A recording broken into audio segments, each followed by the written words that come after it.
This commoner is running directly into a wall of pure fire, and the noble who threw it is smiling like he just won the lottery.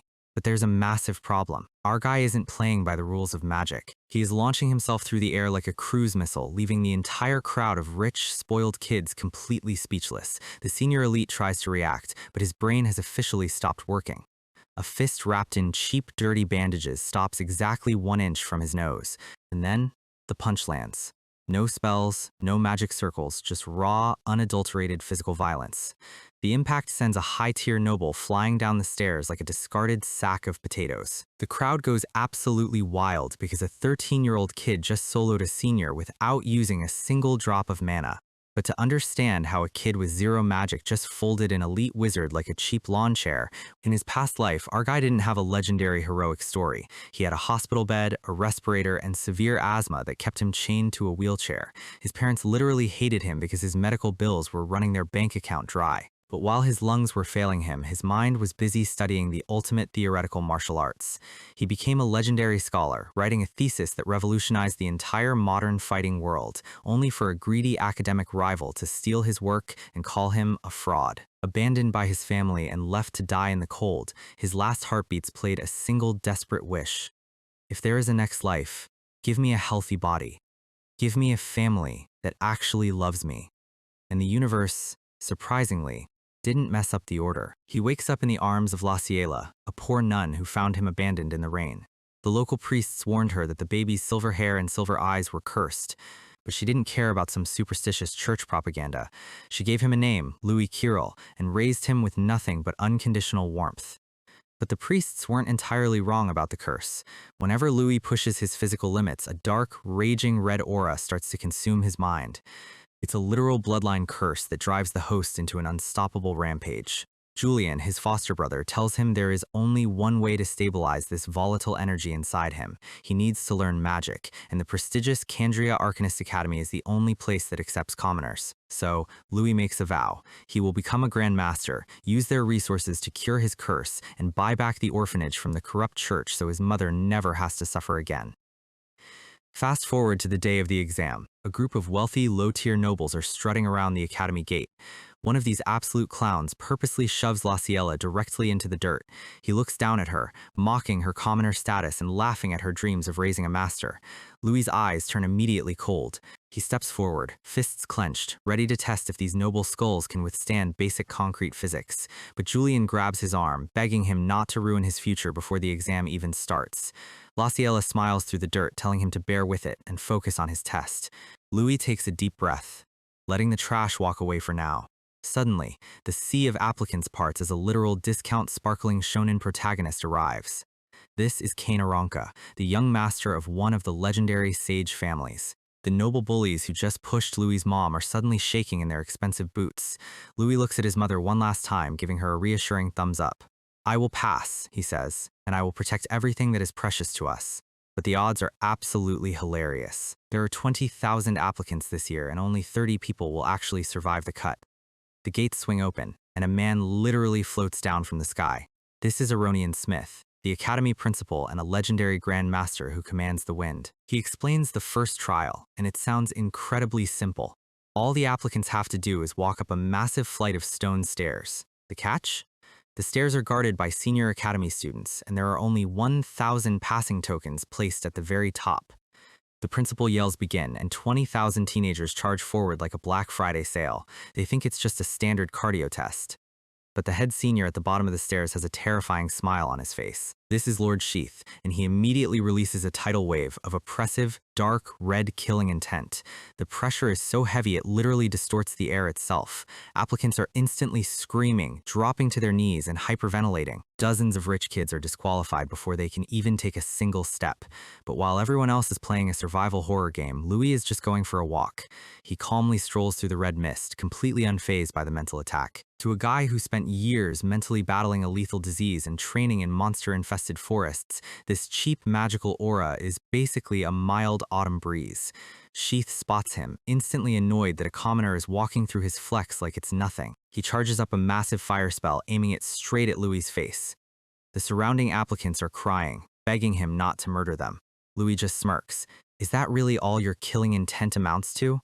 And we return to the moment of impact. The punch lands with a cracking sound that echoes across the entire courtyard. Sheath's jaw is instantly dislocated and he goes flying backwards into the marble pillars. The rich kids are staring in absolute horror. A commoner just one-shotted their top senior. Louis casually walks up to the board and grabs his passing token, but another senior, completely enraged by the disrespect, launches a sneak attack from behind. Louis doesn't even turn around, he just raises his wrapped arm, blocking a high-level magic strike with pure, dense physical defense. The senior is losing his mind. A mere commoner blocked my spell with his bare hands? Before the fight can escalate, a white-gloved hand gently rests on the senior's shoulder. The principal himself steps in, declaring that Kandria Academy treats all humans equally. The senior is forced to bow his head in shame and back off. Principal Smith looks down at Louis, congratulating him on passing the first stage. But as he pulls away, he whispers something that chills Louis to the bone. Your silver hair and eyes, they are quite concerning. Smith offers a deal. If Louis gets admitted, the principal will personally prepare a high-level potion to hide his cursed traits.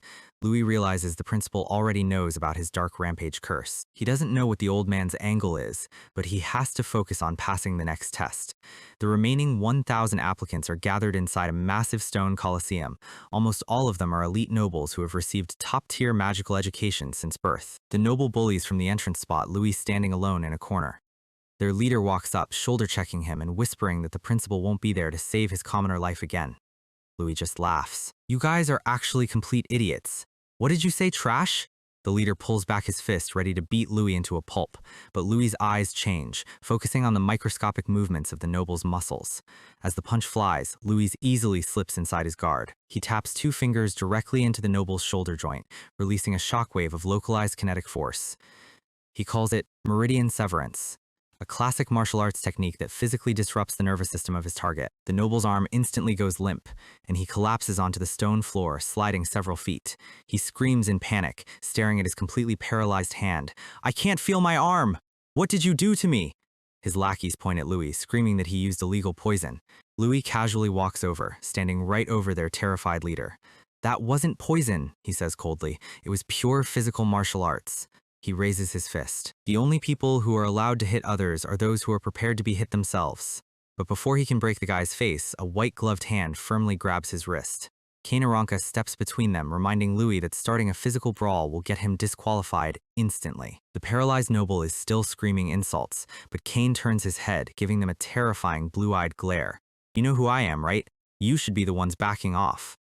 Recognizing the power of the Aranka family, the bullies quickly grab their crippled leader and run away. Kane turns to Louis, admitting that he is incredibly impressed by his raw physical speed. He offers his hand. Let's team up for the next trial. With my magic and your speed, we will dominate. Before Louis can answer, a crowd of wealthy noble girls swarm Kane, begging to join his team instead. Louis just scoffs, turning his back and walking away. He has zero interest in babysitting sparkling rich kids. A massive magic circle suddenly lights up the entire Coliseum floor. Principal Smith floats high above the arena, announcing the start of the second trial, the power test. He snaps his fingers, activating a high-tier Grandmaster Earth spell. The entire stadium glows with a heavy golden light. An intense gravity field drops on the arena like a concrete ceiling. Elite noble candidates are instantly slammed onto their hands and knees, struggling to even breathe under the crushing weight. Kane Aranka is panting heavily, barely holding himself upright. But then, everyone hears a heavy, rhythmic cracking sound. Louis is walking up the main stage stairs, his boots literally cracking the stone with every step. He is perfectly upright, completely ignoring the gravity that has top-tier wizards eating dirt. To a guy who physically trained his body to withstand the weight of a bloodline curse, this earth magic is basically a light leg workout. Smith smiles, summoning a rack of massive steel weapons onto the stage. Louis walks over, ignoring the massive claymores and selecting 2 standard steel swords. He spins them casually, feeling the balance of the steel in his hands. The principal snaps his fingers again, opening a massive void in the ceiling. Release the bound slimes! Dozens of glowing blue liquid spheres begin dropping from the sky like rain. At first, the slimes look completely cute, harmless, and dumb. A confident noble candidate charges forward, laughing that this test is going to be an easy 5 points. But as he gets close, the slime's expression turns completely demonic. It launches itself forward like a high-velocity cannonball, slamming directly into the candidate's mouth and shattering his teeth instantly. The liquid monsters are rock-hard, incredibly fast, and bouncing off the walls like pinballs. Chaos erupts across the Colosseum as elite candidates are sent flying left and right by the bouncing blue menace. Kane and a few top nobles are desperately using their magic to block and slash the incoming horde. On the observer balcony, the examiners are watching the chaos unfold. One of the assistant instructors points at the center of the arena with a confused look. That commoner kid, he hasn't moved a single step since the test started. Other applicants spot him, laughing that the commoner has finally frozen in fear because the slimes are too fast for his eyes to track. A commoner is a commoner in the end, they jeer. He's about to get knocked out of the arena. Directly above Louis, a massive, high-tier blue slime expands to 3 times its normal size. It launches itself down at his head with enough force to crater the floor. Louis doesn't even look up. He slowly tilts his head, his silver eyes locking onto the trajectory of the monster as his fingers tighten around his dual hilts. So we are right back in the arena, and this giant blue slime is rocket-propelling itself straight at our guy's skull. Anyone else would be screaming, but Louis is just standing there looking like he's waiting for a bus that is running 2 minutes late. Meanwhile, the rest of the arena is a complete disaster zone with high-velocity waterjets and candidates flying everywhere. The nobles are losing their absolute minds because they actually have to put effort into not getting flattened by a bouncing puddle. And these slimes do not care about your family tree. They are moving at the speed of a highway projectile. One candidate gets sent straight to the Shadow Realm, and Louis just glances over his shoulder like he's grading their performance. Suddenly, 3 massive slimes drop from the ceiling, completely locking down his escape routes. The arrogant nobles in the back are already celebrating, thinking this trash commoner is finally about to get eliminated. But Louis is already 5 steps ahead.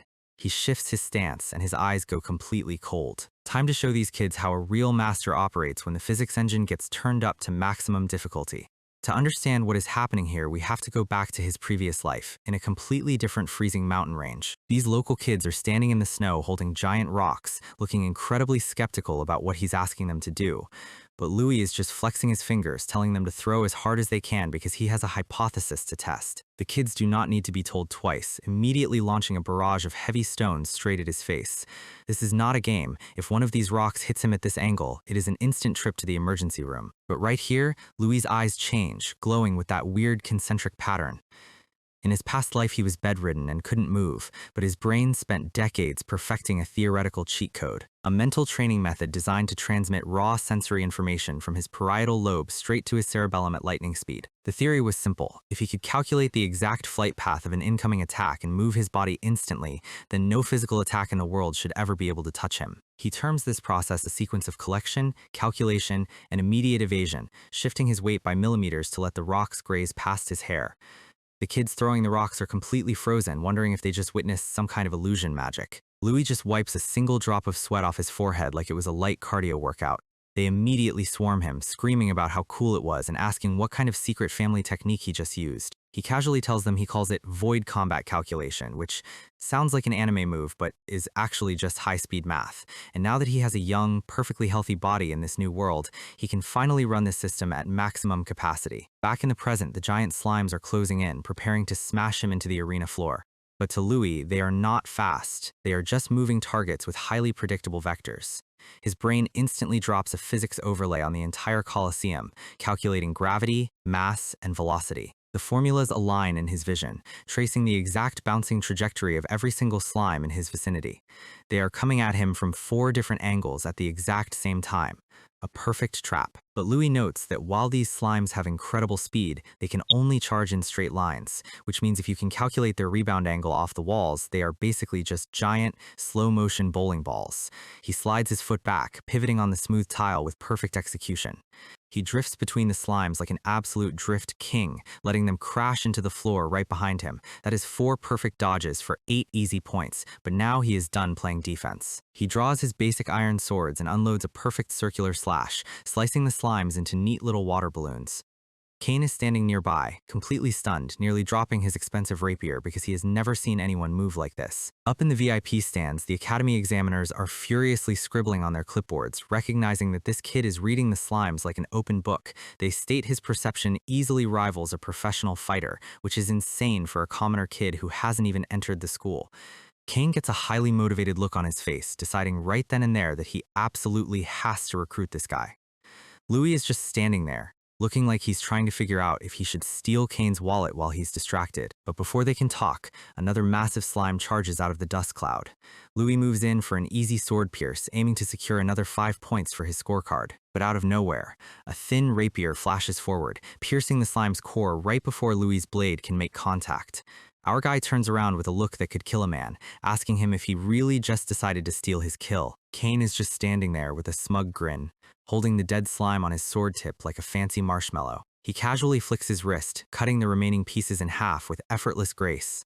The slime splits perfectly, disintegrating into harmless light particles. In the background, the rest of the applicants are still screaming and struggling to survive, completely unaware of the flex happening next to them. Kane turns to Louis, sheathing his sword, looking like he's about to offer him a multi-level marketing opportunity. He formally introduces himself as Kane and asks if he wants to team up to steal points from everyone else. Louis just glares at him, trying to calculate the exact structural damage he could do to this golden boy's jaw. Kane quickly waves his hands, saying he just wants to secure a high rank and proposes a friendly competition to see who gets more points. He leans in, telling Louis he wants to see his full power, showing he is completely obsessed with raw talent. Louis lets out a dry smirk, deciding that if this rich kid really wants to get humbled, he is happy to assist. He grips his standard steel hilt, his focus locking back onto the battlefield. They stand back to back, and Kane drops a condition. The loser of this point match has to do whatever the winner says. But their friendly bet is immediately interrupted as a sharp arrow whistling through the air forces them to split. It turns out a group of noble archers has been watching them, operating under direct orders from Senior Sheath to take Louis out. Their leader is wearing a very punchable smirk, thinking the chaos of the exam is the perfect cover for a quick assassination. They raise their high-grade composite bows, aiming straight at Louis while another candidate gets blasted by a slime. Kane and Louis shift back to back again, but the archers are already releasing their volley. Louis looks back, executing a clean sideswipe on an incoming slime to keep his score climbing. And then he notices 3 heavy arrows flying straight at his head, leaving almost zero room to dodge. A massive explosion of dust and debris erupts where they were standing, shaking the nearby tiles. Kane looks over, terrified that the commoner kid just got turned into a pincushion. The noble archer in the back is already laughing, thinking he just secured an easy bounty for his senior. But out of the dust, a very calm chuckle echoes, making the archer's smug expression instantly melt. Louis steps out of the smoke, casually holding all 3 arrows locked tightly between his fingers like discount Wolverine claws. The archers are sweating bullets, wondering what kind of monster can catch high-velocity projectiles with his bare hands. Kane runs over, asking if he's all right and calling the archers complete scum for trying to grief them during an exam. The lead archer snaps, reloading his bow and telling his squad to target Kane next to silence any witnesses. But this time, he is not using normal arrows. A dark purple corrupt mana starts swirling around his bowstring. He fires a specialized high-tier spell, the arrows curving through the air at a speed that breaks the local sound barrier. Kane tries to block, but the sheer force of the wind pressure knocks his rapier completely out of alignment, and one of those purple mana arrows curves around his guard, heading straight for his unprotected chest. Kane's eyes widen as he realizes his defensive cooldowns are gone and there is absolutely nothing left to save him. A massive splash of dark red blood paints the arena floor. Kane is standing there completely frozen, staring at the splattered blood with his jaw on the floor. The red mist is still settling on the stone tiles, and everything in the arena seems to go completely silent. But he didn't get hit. Louis is standing directly in front of him, having caught the corrupt arrow with his bare hand. His palm is torn open, blood dripping down the shaft, but he just snaps the arrow with a grunt, telling Kane their target is him. Up in the stands, the assistant asks if they should disqualify the archers for using lethal intent. Principal Smith calmly tells him to let them cook, stating they will lose anyway and to prepare healing potions for after the match. Back on the floor, the slimes are still bouncing, and Louis turns to Kane, asking him if he's ever played a commoner sport. He winds up his standard iron sword, holding it over his shoulder like he's preparing to step up to the plate. A high-speed blue slime rocket launches itself straight at him, acting as the perfect fastball. His brain instantly drops the trajectory calculations, tracing the exact timing needed for a clean hit, and he swings with everything he has, hitting the slime with the flat of his blade with a loud impact. The slime is literally crying as it gets launched across the stadium like a home run hit in the bottom of the ninth. The noble archers are still reloading, completely unaware that a highly dense water projectile is heading for them at Mach speed. The launched slime hits the lead archer straight in his ribs, delivering a massive impact that shatters his defense. He gets blasted through a stone wall, his armor cracked and his exam instantly over. Kane watches this, admitting that commoner games are actually pretty fun. Louis is already moving before the body even hits the dirt, leaving the remaining two archers in a state of absolute panic. The second archer looks around wildly, completely losing his target until Louis drops down from the sky like an apex predator. He executes a clean midair redirection, hitting another bouncing slime with his sword. The slime smashes directly into the second archer's nose, delivering a brutal, non-magical wake-up call. The guy is folded backward, sending his teeth flying as he gets disqualified from the academy entrance exam. The last archer is shaking, realizing his entire squad just got wiped out in under 30 seconds by a kid with no magic. He turns around, only to find Louis standing directly behind his shoulder like a literal ghost. The noble tries to threaten him, stuttering that the senior students will make his life hell if he touches him, but he's clearly terrified. But before Louis can even raise his fist, a clean boot steps right into the noble's path, tripping him. He goes tumbling down the arena stairs, and Kane is just standing there telling him to watch his step next time. Kane waves his hand, thanking Louis for saving him earlier and asking if his injured hand is going to be a problem. Louis just bumps his fist, telling him he is surprisingly decent for a rich kid. Kane laughs, telling him not to lump him in with the regular nobility because he belongs to the legendary Aranka clan. For context, the great families are basically the top-tier guilds of this world, possessing sages and grandmasters that can rival royal families. Louis just continues running, thinking that the world of nobility is apparently a lot more complicated than he initially thought. Meanwhile, the rest of the noble applicants are furious, screaming that a filthy commoner is completely ruining the exam curve. They group up, deciding that they need to jump Louis and Kane to secure their spots in the rankings. They launch a coordinated charge, but they made a massive tactical error by turning this into a faction fight. The commoner candidates and the lower-class nobles see this and immediately charge in to back up our guys. The entire Colosseum instantly devolves into a massive faction war, with swords, shields, and slimes flying in every direction. In the middle of the chaos, we see Miliana Royce and Faye Durahan watching the brawl from the sidelines with massive grins. They decide this is the perfect opportunity to teach these arrogant, high-class nobles a lesson about class solidarity. Louis is still dodging slimes mid-brawl, realizing that if he scores too many points now, the examiners might get suspicious. He flips over another slime, keeping his movements minimal to blend in with the general noise of the fight. Meanwhile, Miliana is putting in absolute work, using her mage staff to trip up charging knights with flawless timing, and Faye is clearing entire lines of enemies, her wind-reinforced broadsword leaving golden trails through the air. But then, a massive concrete hammer enters the frame, casting a giant shadow over the battlefield. This red-haired brute is laughing like an absolute maniac, clearly enjoying the lobby brawl way too much. He claims that punching arrogant nobles is significantly more fun than chasing blue slimes around an arena. He spins his massive hammer, creating a mini tornado that sucks in nearby candidates. The wind pressure from his swing is so heavy it cracks the surrounding stone tiles. He screams at everyone to get out of his way, looking like a raid boss that wandered into a low-level starting zone. He slams his hammer down, and a massive shockwave launches a dozen noble candidates into the air at the same time. He rests the giant hammer on his shoulders, completely unbothered by the chaos around him. The ground around him is literally covered in unconscious nobles who thought their family names would protect them from a giant mallet. Up in the VIP box, the staff asks the principal if they should stop this before someone actually dies. Smith just smiles, saying youth energy is good. The assistant points out that if every single noble candidate gets eliminated by a bunch of commoners, the Senate is going to make their lives miserable. Smith's eyes glow a deep, threatening purple as he reminds them that the Academy operates on its own rules, and public opinion means absolutely nothing to him. He raises his hand, and a massive pillar of golden holy light erupts from the center of the arena, instantly vaporizing all remaining slimes. He floats down from the sky like a literal god, announcing that the second phase of the entrance exam is officially over. He snaps his fingers, telling the survivors that their scores and official rankings will be posted on the main board shortly. The gravity magic instantly disperses and the exhausted candidates collapse onto the floor, completely drained of mana. The Academy staff immediately starts handing out high-grade green healing potions to the injured examinees. Louis holds his bottle, watching his hand heal instantly as the green light repairs the torn skin and muscles. But his financial instincts immediately kick in, and he complains that basic potions cost 3 silver coins, which is way too expensive for a regular family. Kane walks up, teasing him about the bet. The principal raises his hand again, projecting a massive golden light scroll into the sky to reveal the results. The golden scroll unrolls, displaying the names of the top passing candidates in glowing letters. The nobles in the back immediately start laughing, pointing out that the commoner kid who was showing off isn't even listed on the main rankings. Smith begins announcing the top 5, starting with Miliana Royce taking the 5th place spot. In 4th place, we have Kane Aranka, who looks slightly annoyed that he didn't secure the top spot. and taking third place is Faye Durahan, who just smirks like she knew exactly where she would land. But Louis's name still hasn't been called, and he is starting to sweat, wondering if the examiners actually disqualified him for fighting back against those archers. Second place, 887 points. Kane's entire brain just short-circuited. He spent the last 10 minutes looking for a high-ranking noble, and it turns out his new commoner friend is his secret boss. He tries to pry for answers, but Louis just gives him a smug smirk and tells him it's a secret.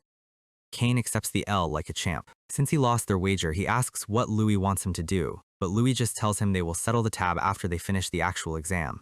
But the scoreboard isn't done. The announcer hypes up the absolute king of the lobby, and first place goes to Neil Gunn, who somehow cleared 888 points, 1 point higher than our guy. Neil is sitting in the center of the arena with his massive hammer, looking at Louis like he just found a decent sparring partner in a lobby full of bots.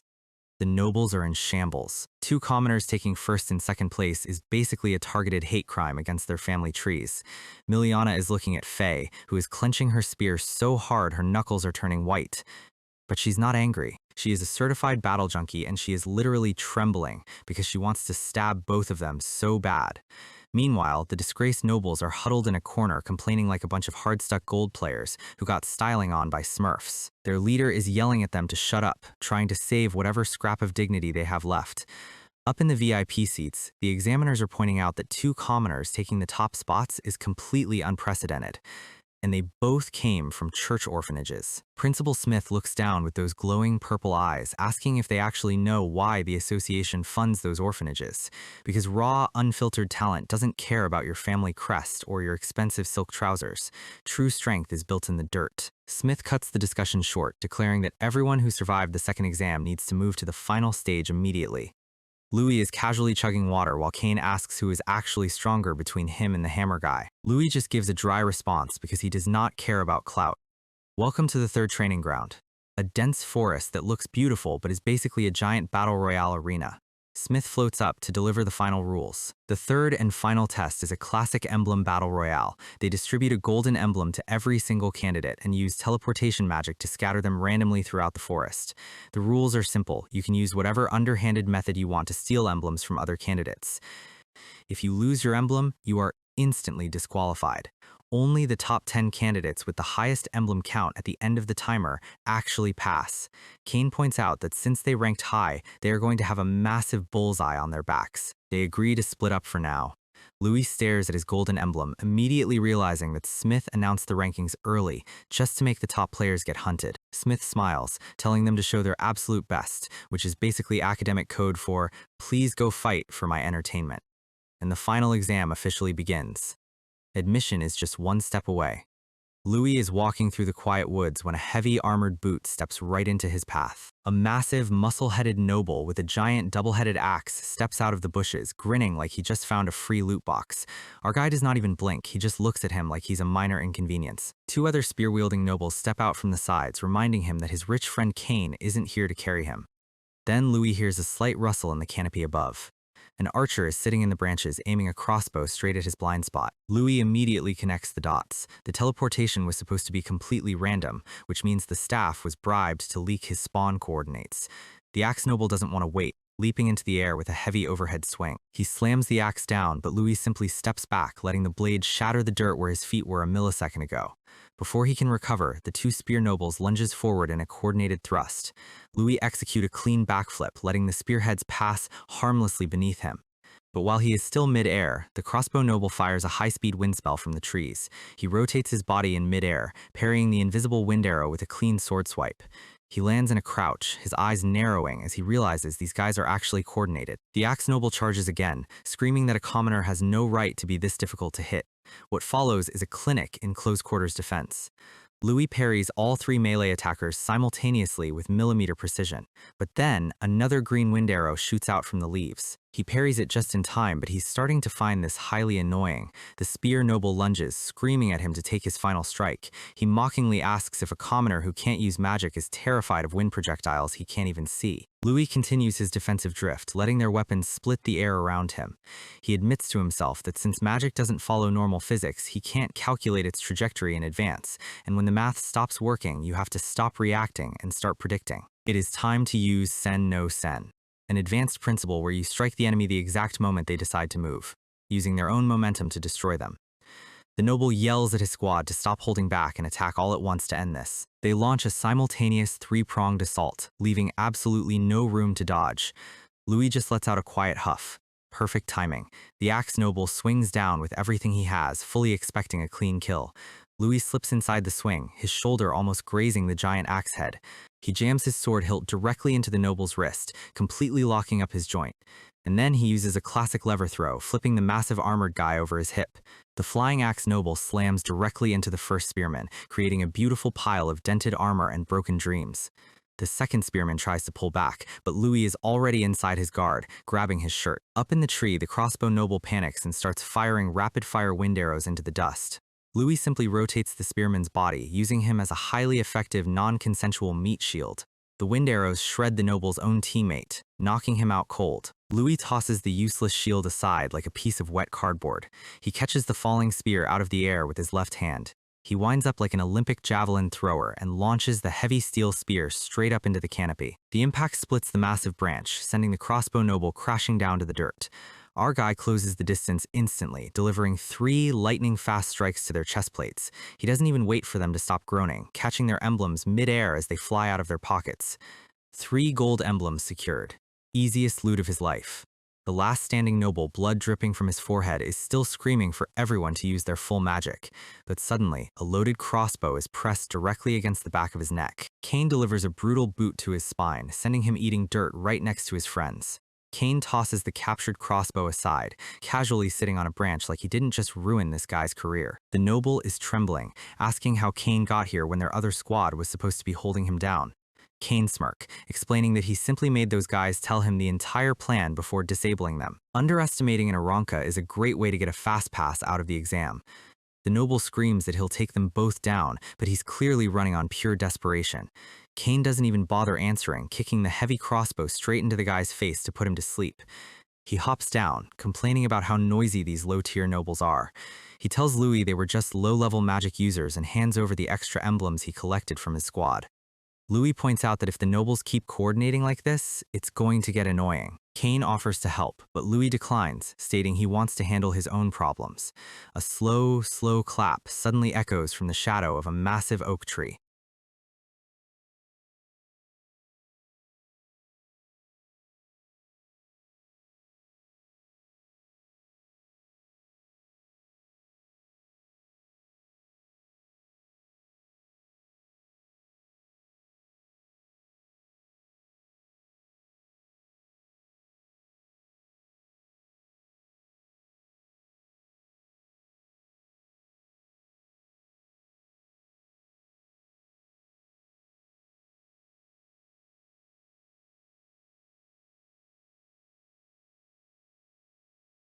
Faye Durhan steps out of the foliage, holding her massive double-ended spear with a dangerous grin. Kane immediately tenses up, whispering to Louis that she is the daughter of a legendary Grand Master and a complete menace. Louis asks if she is his friend, and Kane looks offended, screaming that he would never be friends with a muscle-brained battle junkie. He admits he fought her once, but quickly claims he only lost because he let his guard down a tiny bit. Louis deadpans that he definitely lost. Faye tells them to stop flirting and answer her challenge. Kane tries to convince Louis to ignore her and focus on collecting easy emblems from weaker players. Faye immediately calls them cowards who are planning to run away because they know they are completely outclassed. And that is the magic word. Louis steps forward with a smirk, admitting he's been wanting to see how a great family actually fights. Faye lights up, dropping her magic aura to make things fair, promising to fight him using pure physical strength. And she moves. She leaps forward, her spear cutting the air as she executes a heavy overhead strike. Louis' calculation system instantly flares up, reading the vector of her descent. He parries her spear, the heavy impact leaving a crater in the dirt beneath them. Faye smiles, recognizing that this commoner kid has some actual weight behind his defense. Louis holds her spear shaft with his bare hand, completely neutralizing her recovery frame, but Faye doesn't pause, using her spear as a pivot to launch a quick, high-speed spin kick. Louis parries her blade, steel meeting steel with a sharp ring that travels all the way up his arms. She swings the double-ended spear in a massive horizontal arc, keeping the pressure on. She leaps high into the air, her eyes glowing red with pure adrenaline as she prepares her signature style. The spear crashes down, creating a massive explosion of dirt and rocks that shakes the entire clearing. Up in the observation area, the examiners are watching the massive dust cloud from a mile away. They praise the Durahan family's spear techniques, noting her speed and power are absolutely flawless for her age. But they admit the commoner kid is surviving remarkably well, though they claim a commoner can never compete with a great family long term. They turn to Principal Smith, who is floating in the sky, asking him who he thinks is going to win this match. Smith admits he likes Louis, but claims he has zero chance of beating Faye, because battle is ultimately a clash of physical capacity, and Faye has been bred for war since the day she was born. Back in the dust, Louis prepares his next counter, his eyes scanning for any opening. Faye charges out of the smoke, thrusting her spear with insane speed. She launches a rapid flurry of thrusts that look like a solid wall of spearheads coming straight at him. But Louis executes a perfect defensive sequence, letting the blades graze past his tunic. His eyes flare with target rings as he spots a minor gap in her recovery timing. He steps inside her range, but Faye is already anticipating the move. He executes a clean diagonal slice, but she blocks with the heavy shaft of her lance. He reaches out, grabbing her weapon to lock her down. Faye grunts, clenching her teeth as she tries to rip the spear from his grip. She uses her raw leg strength to launch him into the air, clearing the distance between them. Louis executes a clean landing, sliding backward on the dirt while she spins her spear. Faye admits she's impressed he dodged her entire flurry, noting even Cain couldn't do that. Louis simply tells her it's easy if you observe carefully. Faye's expression goes wild as a bright golden fire aura erupts around her entire body. The ground beneath her feet literally melts from the intense heat of her mana. She executes a massive crescent swing, launching a giant wave of golden fire straight at him. Louis analyzes her style, noting that while spear techniques have incredible reach and suppression power, they also create a massive dead zone if you can get past the tip of the blade. He moves through the fire wave, sliding under the flames with perfect timing. Faye immediately spins her weapon to create a defensive wind barrier around herself, but Louis is already inside her dead zone, his sword raised for a direct strike. If he can close the distance and strike her before she can recover her posture, he can end this match right here. He executes a high-speed sword dance.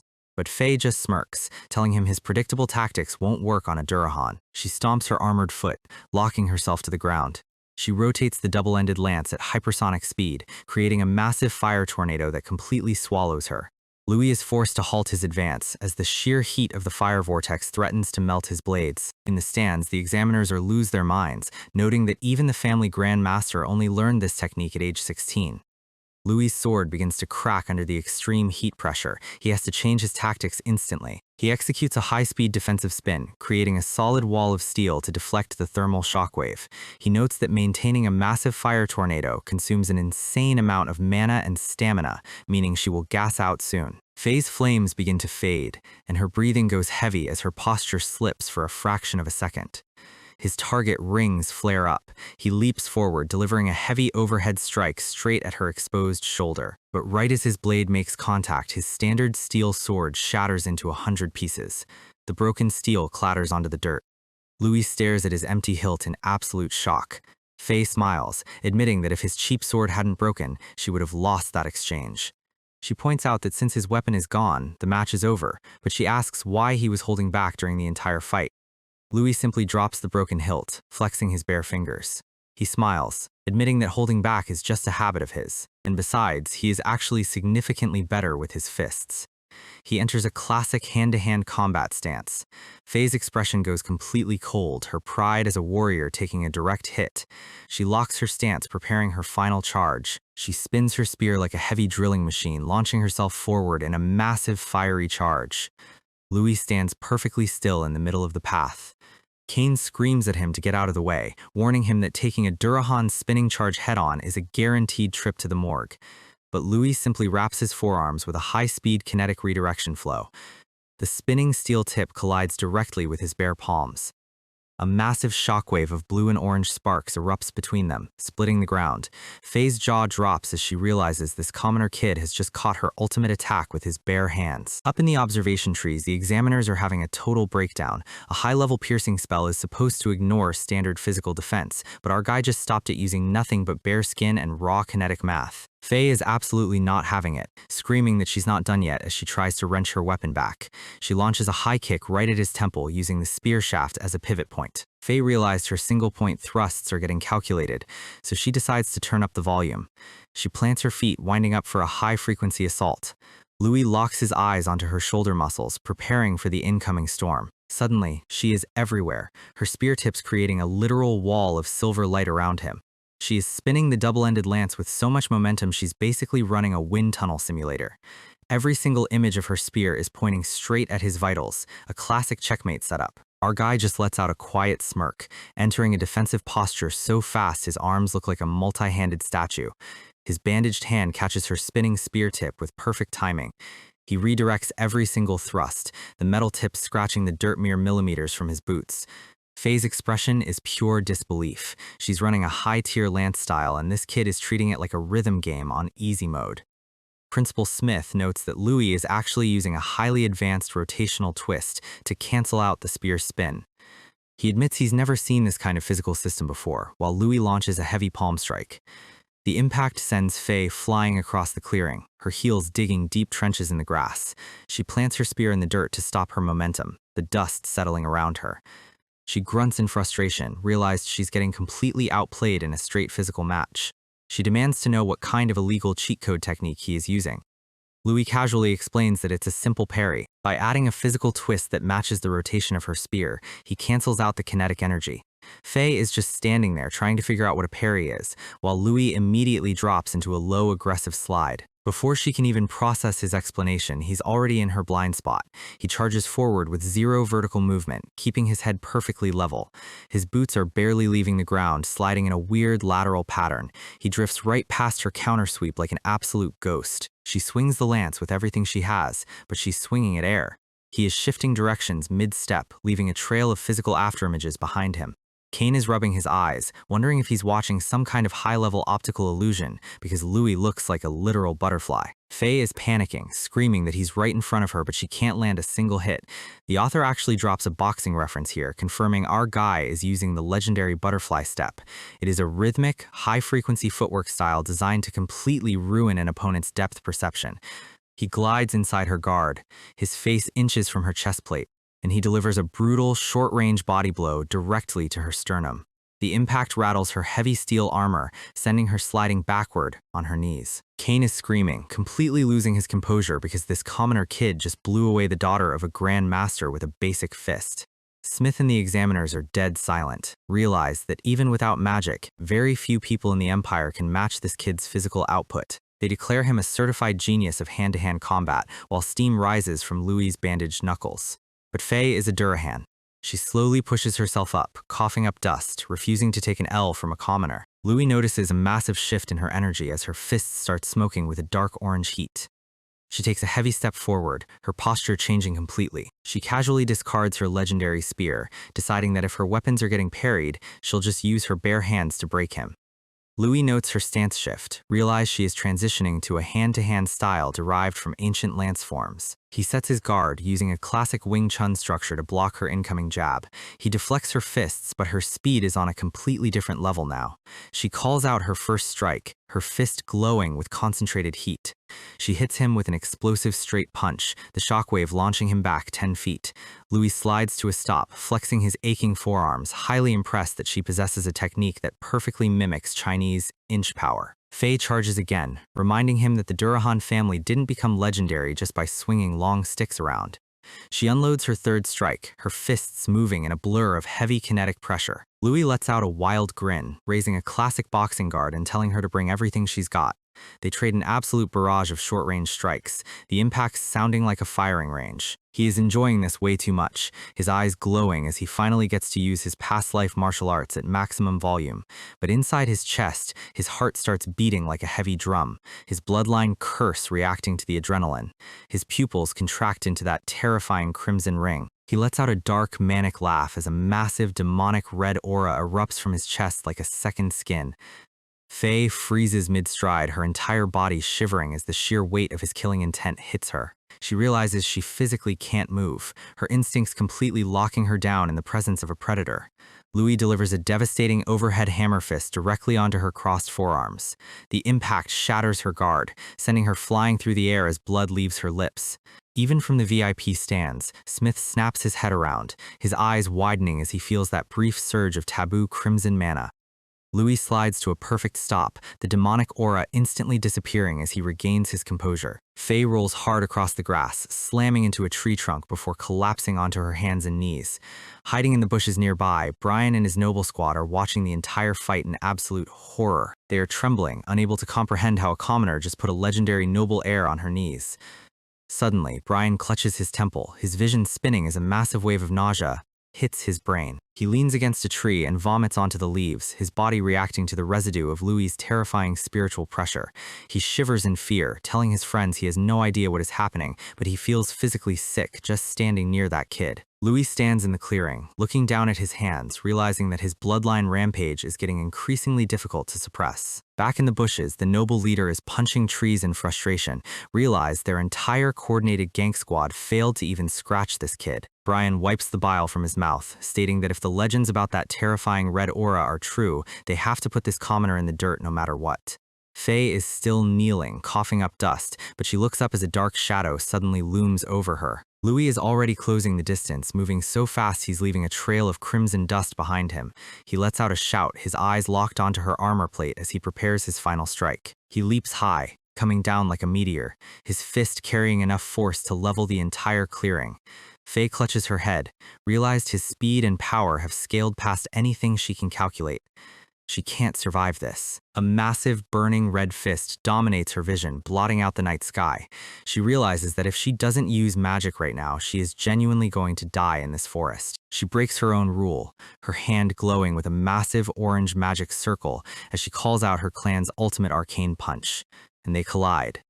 A massive pillar of golden flame erupts in the center of the forest, vaporizing the surrounding trees. The blast launches Louis backward, his clothes burning as he skids along the grass. He crashes through a massive oak, the wood splintering as he takes the full force of the magical impact.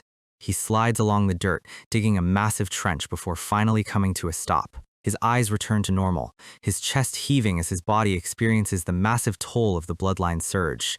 He looks at his scorched, smoking bandages, admitting to himself that magical fire is incredibly destructive. Kane runs up to him, panicking and asking if his ribs are still in one piece, while Louis just asks about Faye's condition. But before they can recover, a loud voice echoes from the sky, announcing that a candidate has lost their emblem. The corrupt noble proctor floats down from the trees, looking incredibly smug as he points a finger at Louis. Louis looks down at his chest plate, realized Faye's final fire blast accidentally incinerated his gold emblem. The gold metal is literally melting, turning into a puddle of useless liquid before dripping into the grass. The proctor immediately declares him disqualified, but Kane steps in, screaming that it was an accident caused by defensive reflex. The proctor just laughs, asking Kane if he's planning to help a commoner cheat. He tells Louis to get out of the arena, calling him trash who has no business standing inside an academy. But a quiet, bloody voice suddenly calls out from the dust. Kane and the proctor turn around in absolute surprise. Faye walks out of the smoke, her armor completely scorched and her hair covered in soot, but her expression is fierce. The proctor demands to know if she is seriously trying to protect a commoner, warning her that interfering could get her disqualified too. She tells him to shut up, stating she knows exactly what happened to Louis's emblem. She looks Louis in the eye, formally apologizing because she was the one who broke the rules and used magic. Kane is completely stunned because a Durahan has never apologized to a commoner in recorded history. Faye smiles, stating that since he forced her to use magic, he is the official winner of their duel, and promises to fight him again inside the academy. The proctor smirks, pointing out that Louis can't enroll anyway since his emblem is gone and he has 0 points. Faye doesn't even answer, casually ripping a large silk sash off her waist armor. She hands it to Louis, telling him it's his official reward for putting her on the ground.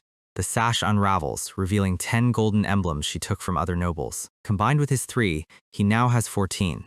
Faye looks at the proctor, asking if capturing 14 emblems from the top players counts as a valid passing record.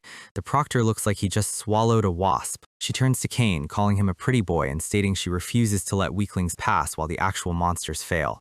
She kicks her double-ended lance off the ground, catching it with a clean spin. She notes that only 10 people can pass total, meaning if they want to guarantee Louis's spot, they need to hunt down everyone else. Kane draws his rapier with a massive grin, admitting he was thinking the exact same thing. Faye laughs, calling him stupid before charging back into the forest to start a massive emblem harvesting campaign.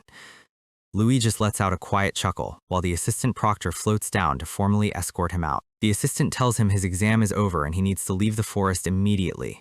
Louis quietly complies. The corrupt noble watches him leave, his fist clenching as he realizes his plans to fail the kid are completely ruined. He whispers to himself that if Faye keeps hunting, Louis will definitely land in the top 10, which means they need to arrange a lethal accident before the results are finalized.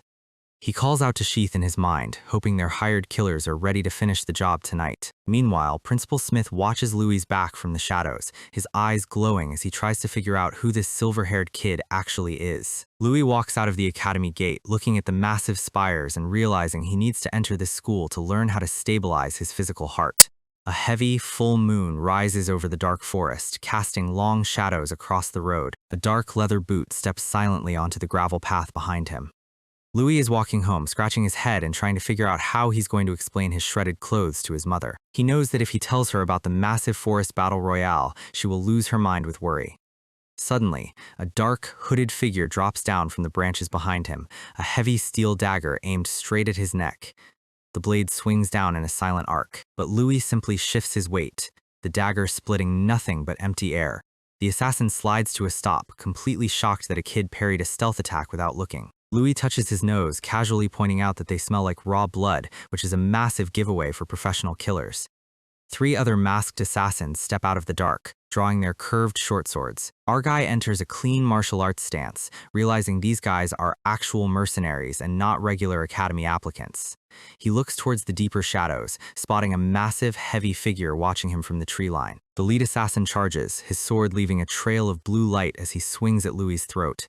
He screams that if Louis loses focus for even a second, his head is going to fly off. We open right back in the middle of the dark forest, with Louis's concentric eyes locked on to the killers surrounding him. They don't even wait for a dramatic speech, launching a high-speed coordinated slash sequence straight at his neck. But Louis's combat brain is running at maximum spec, parrying their daggers with perfect physical vectors. He slides inside the attack, delivering a brutal counterkick that sends one of the hooded goons sliding through the dirt. Another assassin tries a low sweep, but our guy executes a clean jump dodge, treating their stealth ambush like a basic tutorial stage. He slides backward as a flurry of throwing stars cuts through the leaves where his head was a second ago. The lead assassin narrows his eyes, noting that this kid's superhuman perception and physical combat speed match the exact intel they were given. Louis catches the word, realized that someone inside the academy lobby is actively feeding these mercenaries information on him. The leader admits his physical stats easily rival an apprentice, but mockingly asks how he plans to deal with magic without any mana of his own. He raises his hand, and 2 crossbowmen launch a high-frequency barrage of green wind spells. Louis crosses his bandaged forearms, taking the full brunt of the wind pressure as the spell attempts to tear through his guard. The wind beams blast deep craters into the massive oak trees behind him, showing these guys are playing with high-damage builds. Our boy takes a deep breath, realized that playing passive is a great way to end up in a respawn screen. Time to use a breathing technique. By manipulating the chi inside his lungs, he can physically overclock his muscles, forcing his latent biological specs to explode. His eyes flare with a bright blue light as his raw power and movement speed multiply instantly. The leader screams that his physical struggles are completely pointless against high-tier magic, ordering his squad to fire another volley. But Louis is already moving, a blur of motion as he slides under the intersecting wind beams with perfect iframes. The crossbow noble looks around in panic, only to realize Louis has literally dropped out of the sky, landing directly on his weapon, and he unloads a devastating straight punch directly into the center of the assassin's mask. The impact shatters the guy's skull structure, sending him crashing down into the dirt like a bag of wet cement. The remaining 2 archers fire a panic shot, but Louis is already sliding out of their line of sight. The leader screams at his elite backup to stop holding back and disable him immediately. A blue-clad boss assassin drops from the canopy, launching a massive gravity dropkick straight at Louis's head.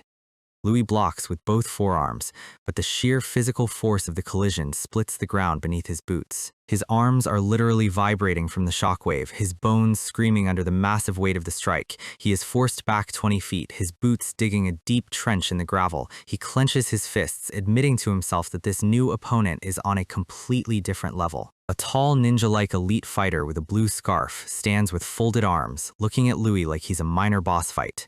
The remaining goons surround him, their magic circles glowing with high-intensity green mana, and they unload a simultaneous wind barrage from all directions, leaving absolutely no room for physical evasion. Multiple wind slashes graze his shoulders and legs, tearing his clothes to shreds and drawing fresh blood. He crashes onto the stone road, the dust settling over his battered body. One of the goons lets out a heavy sigh, complaining that just keeping up with this kid's movement speed wore out his entire mana bar. He asks if this kid is really just a commoner, noting he was significantly more troublesome than any apprentice they've ever hunted. But right as they let down their guard, a bright blue light flares inside Louis's eye. He leaps off the ground, grabbing the goon's crossbow with one hand to lock his movement. And he delivers a brutal, short-range throat strike with his bare fingers. The strike completely shatters the assassin's neck vertebrae, a clean, non-magical execution. He uses the falling corpse as a physical shield, blocking the wind arrows fired by the other archer. He drops the body, blood dripping from his face, looking completely unbothered by his injuries. The blue scarf boss leaps over, mockingly asking if he was playing dead just to bait a close-quarters opening. Louis tosses the useless crossbow aside, his breathing heavy but his stance perfectly solid. The boss slowly claps, admitting his physical combat capabilities are highly impressive for a kid who hasn't even entered the academy. Louis asks if he seriously doesn't care that his teammates just got wiped out, and the boss simply answers that trash is completely expendable. Louis launches a broken piece of the crossbow as a projectile, attempting to create a brief distraction, but the boss simply uses a high-speed wind step, evading the projectile like it was moving in slow motion. He admits that if it weren't for his employer's strict orders, he would actually want to make Louis his personal disciple, but instead he draws a massive, purple-infused dark energy hammer. The giant hammer crashes down with crushing gravity, and Louis is forced to block with crossed forearms. The sheer force of the dark mana blasts a massive crater into the forest road, shattering the stone tiles. Louis is launched into the air, coughing up blood as his ribcage takes a direct kinetic hit.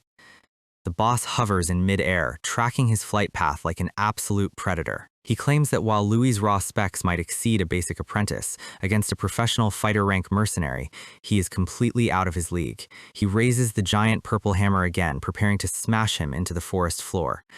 And he launches his final, high-damage strike. A massive wave of dark purple gravity tendrils speeds down, locking onto Louis's position. The explosion of dark mana completely levels the surrounding foliage, throwing up a massive wall of dust. The boss lands, fully expecting to find a crushed corpse, but he's shocked to see the kid is still breathing. Louis is embedded in a shattered rock face, his body covered in deep cuts, his ribs fractured, but his inner focus is still burning. He refuses to die in this dirt. The boss raises his dark hammer, stating that his lucky streak ends tonight. He declares that not even a goddess can save him now, the purple mana swirling around his weapon. Louis watches the hammer descend, his vision starting to blur from the extreme physical trauma. But inside his head, his memories flash to La Ciela and the kids at the orphanage, reminding him of his promise to protect his family and change his fate.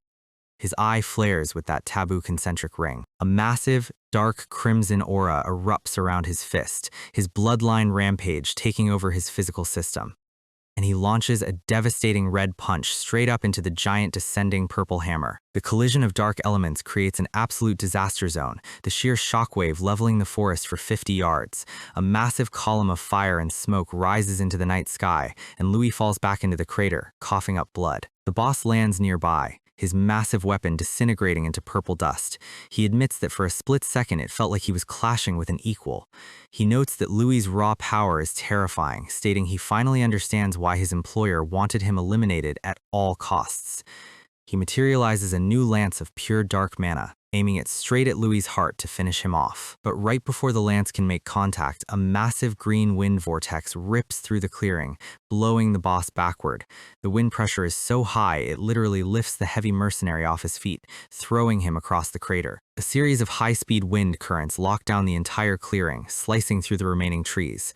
The boss is sweating in pure terror, unable to comprehend what kind of monstrous magic just entered the fight. A massive, towering wind tornado forms in the center of the road, glowing with intense green light. The raw kinetic force of the spell completely shreds the boss's physical defenses, leaving him screaming in agony. Louis looks up from the dirt, wondering who just pulled up with this kind of top-tier magic. Principal Smith floats down from the sky, surrounded by a gentle green aura like it's a casual Sunday stroll. Louis is completely shocked to see the principal personally intervening in a forest gank. Smith smiles, noting that Louis successfully suppressed his rampage before his heart burned out. He hands over a high-grade green potion to stabilize him.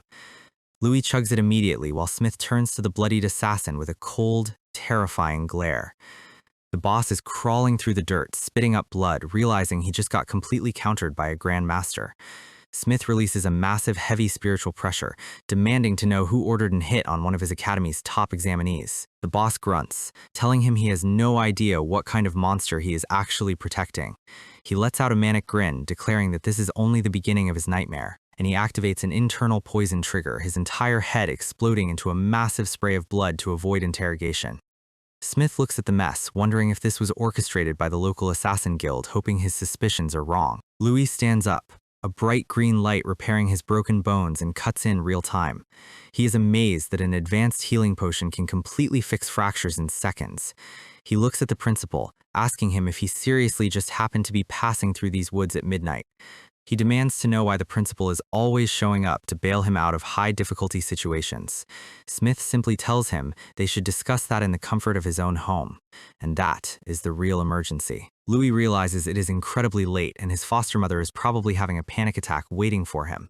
He runs off at maximum speed, kicking up a massive trail of dust and leaving the Grand Master standing in the forest road. Smith looks down, calling out to a shadow snake named Kylie to completely consume the dead assassin's remains to keep the area clean. Welcome back to the town of Mantia. The moon is full, and the orphanage looks quiet, but trouble is already waiting at the front gate. A group of sleazy noble debt collectors are screaming at the front door, demanding to know who gave them permission to repair their watermill. They grab Laciella by the collar, accusing her of swindling the local lord's milling taxes. She is crying, explaining she is just waiting for the children to return. The lead noble sneers, claiming she needs some physical punishment to teach her a lesson, raising his hand to strike her face. But out of nowhere, a high-speed kick connects directly with his jaw, sending him flying across the dirt road like a rag doll. The noble crashes hard, and Laciella looks up in relief to see Louis has finally returned home. She covers her mouth in horror, immediately noticing his condition. Louis runs over, asking if she is hurt. She touches his bruised face, panicking because his clothes are torn to shreds and covered in dried blood. Louis tries to wave it off, sweating as he claims he simply got caught in some very aggressive tree branches during his exam. The other noble lackey points a trembling finger at him, screaming that he is always breaking the rules and asking if he wants to start a war with the local lord. He threatens to call their elite fighter back, but Smith floats down from the night sky, casually stating there seems to be a minor misunderstanding. He lands next to Louis, introducing himself as Aronian, the supreme commander of the academy. The loan sharks are shaking in their boots, realize they are currently standing in front of a real flying Grand Master. Smith coldly tells them to give his personal regards to their lord. They bow 90 degrees, stuttering their apologies before running down the road as fast as their legs can carry them. Smith turns to Laciella, formally introducing himself and stating he has some highly important business to discuss regarding her son. Inside the cozy orphanage cottage, Laciella invites him to sit by the warm fireplace. Smith looks out the window, analyzing the wooden millstone, amazed that a commoner built a system that runs automatically without magic. He looks around the room, realized that perfect, non-magical engineering is integrated into every corner of the house. He looks at the wooden ceiling beams, noting the structural integrity is flawless. Laciella brings a plate of fresh apples, proud to explain that Louis built everything in the house, making their daily chores incredibly easy. She asks if Louis caused some kind of trouble at the academy for the principal to visit in person.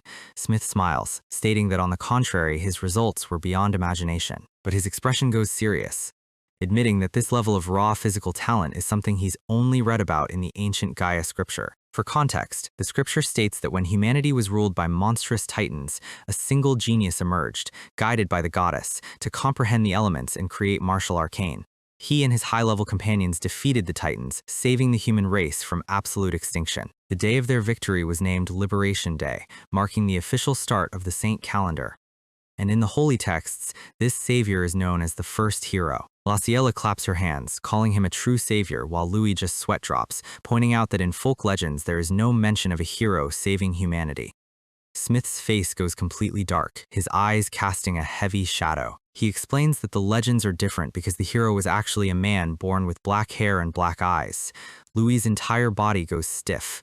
His dyed hair and eyes are the exact traits of the first hero. Smith explains that this is a classified secret, kept hidden by the highest levels of the imperial government, because while the hero saved humanity, a terrifying madness eventually took over his heart, leading him to scream, "Kill them all."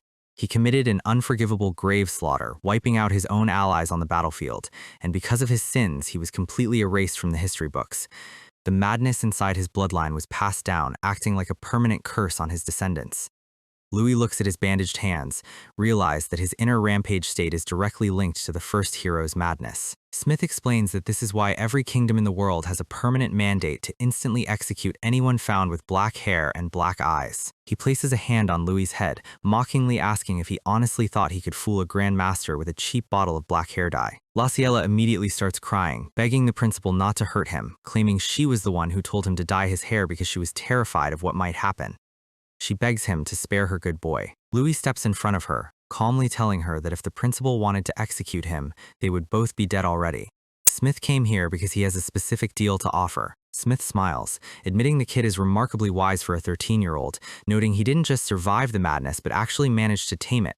He claims he sees the qualities of a new hero in him. He uses a tiny wind current to float an apple off the table, stating that while this world looks peaceful on the surface, a great darkness is constantly lurking in the shadows. He catches the apple, explaining that watching Louis fight today gave him an idea. He claims the ancient legends are absurd, refusing to let a mandate dictate how he handles talent. He wants to personally guide Louis in the right direction to secure a future for the human race. With a quick flick of his finger, a wind blade slices the floating apple in half. Louis catches one half smoothly, his expression completely calm. Smith explains that since Faye and Kane eliminated almost the entire lobby, Louis officially passed the third exam and is admitted to the academy. He extends his hand, offering Louis personal, high-level instruction under his direct watch. Louis takes a bite of the apple, smirking and asking if the principal is seriously willing to bet on him even if he goes completely berserk one day. Smith's purple eye flares with a freezing, absolute killing intent. He slices the remaining apple half into neat quarters, and he delivers a chilling warning, stating that if Louis ever loses his mind and goes rampage, he will personally put him in the dirt. So, the crazy entrance exams are finally over, and our guy Louis is back at the orphanage, casually fixing a wooden fence with a wrench like he didn't just beat up a bunch of elite prodigies. His brother Julian is losing his mind because Louis just received a personal invitation from the school's principal.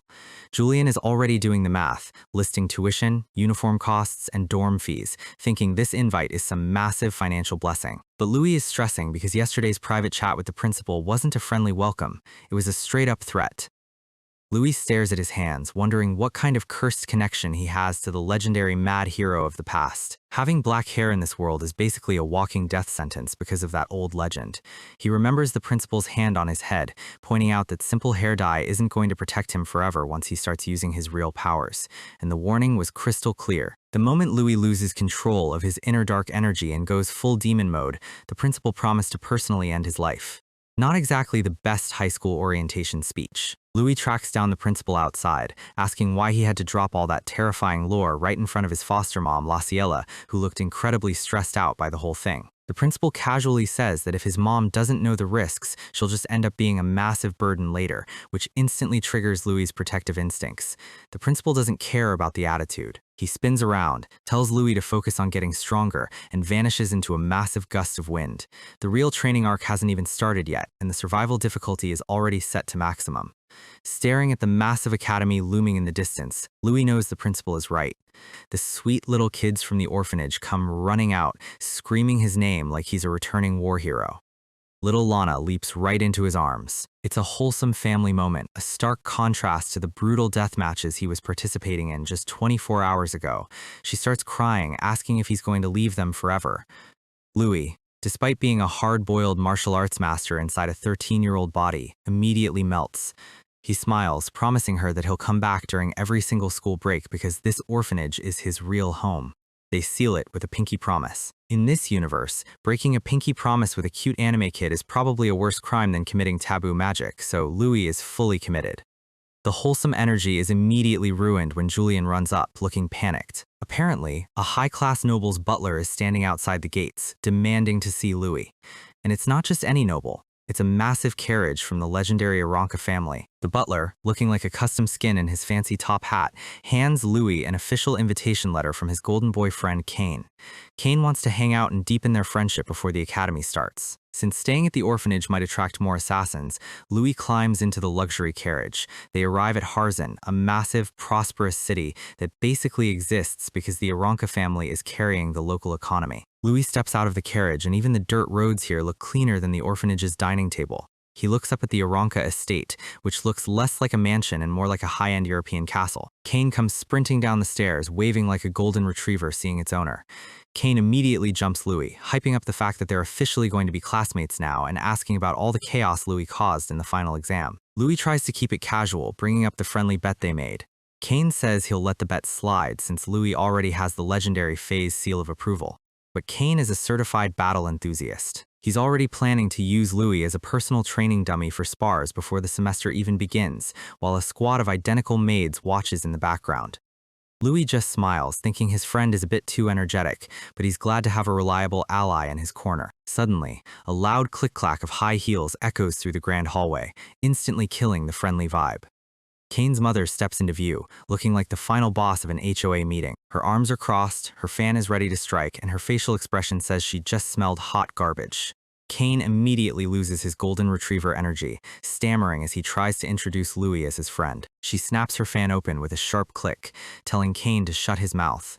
The temperature in the room drops faster than the orphanage's budget. Kane literally starts sweating under her gaze. The family dynamic here seems incredibly toxic. She walks down the stairs, loudly lecturing her son about choosing his friends properly. She looks at Louis's simple commoner clothes with pure disgust, calling him an unworthy waste of time. She tells Kane his only goal should be training to become a legendary sage, not playing with the local pests. She gets right into Louis's personal space, demanding to know what his angle is. Is he after the Aranka family's massive wealth? Or is he just a social climber looking for power? To prove her point, she casually slips a heavy gold ring off her finger and drops it onto the floor with a loud metallic clink. She tells him this single ring is worth dozens of gold coins, enough for a commoner to live a comfortable life. She looks down her nose at him, telling him to pick up his little prize, go back to his dirty village, and never contact her son again. It is peak arrogant noble behavior. Kane screams in disbelief, absolutely horrified that his own mother is pulling a trashy drama show bribe right in front of his first real friend. Kane looks at Louis, his eyes filled with pure apology and shame, probably wishing the floor would open up and swallow him whole. But our guy Louis isn't some weak-willed commoner. He slowly kneels, picks up the gold ring, looks her dead in the eye, and asks if she honestly thinks her son's friendship and value are only worth a single cheap ring. He basically calls her entire family's honor incredibly cheap. The mother's face instantly twists into pure rage. She's probably never had a commoner talk back to her, let alone roast her entire family value in her own lobby. She screams for the guards. A massive, heavy-armored guard rushes in to throw the arrogant commoner out of the castle. Kane steps right in front of Louis, screaming that Louis is a literal genius who broke all the academy exam records and even beat the legendary Faye Durahan. The mother just sneers, laughing at what she thinks is a ridiculous lie. Louis calmly puts his hand on Kane's shoulder, telling the mother that with him around, Kane is actually going to unlock his true potential and become 10 times stronger than he is now. She completely loses her mind, screaming about how dare a dirty commoner speak with such insane arrogance in the house of Aranka. But before the guards can touch him, a massive, terrifying pressure floods the room, making the air itself feel like solid lead. The giant double doors swing open, and a towering figure stands in the bright white light. It's like a raid boss has just walked into the dungeon.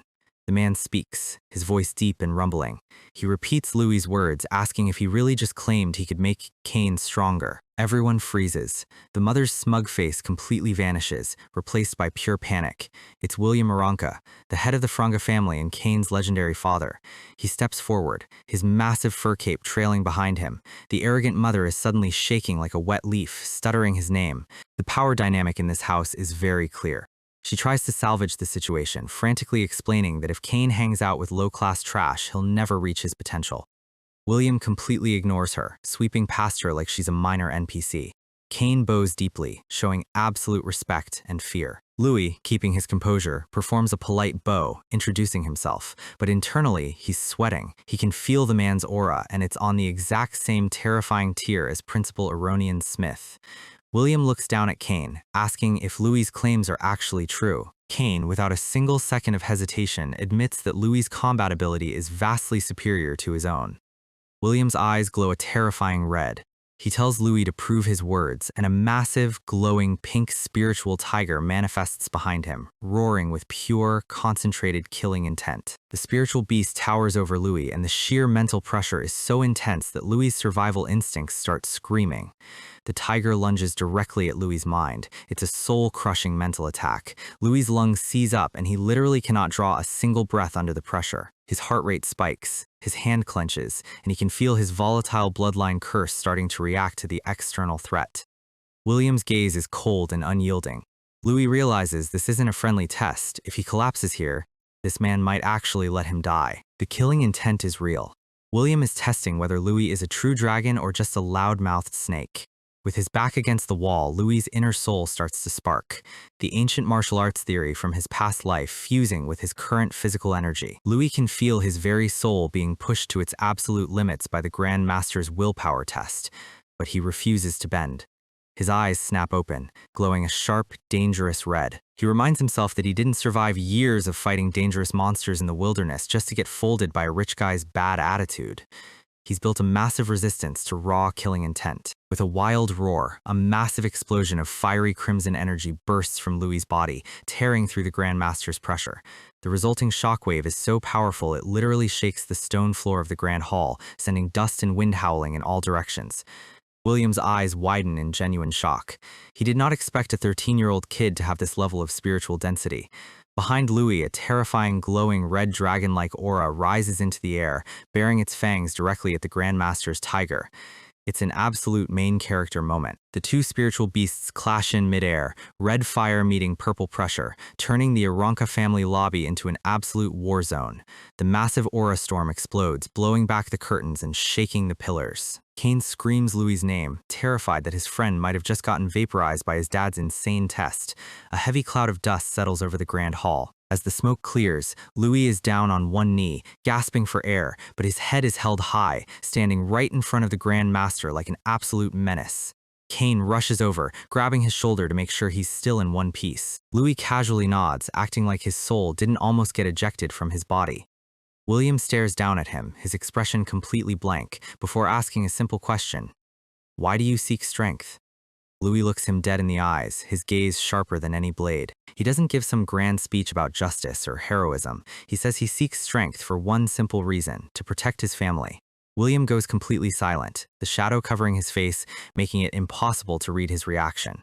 Then, he slowly turns around, looking at Cain. He tells Cain his willpower is pathetic compared to Louis's, and orders him to learn everything he can from this boy. The mother looks like she just saw a ghost. She frantically screams, asking her husband why on earth he is letting a dirty commoner stay. William slowly turns his head, giving her a look that could freeze an active volcano, asking if she has an opinion on his decision. She immediately shuts her mouth, trembling in fear. She stands there, physically shaking with rage, while Cain looks on, thoroughly unimpressed by her sudden silence.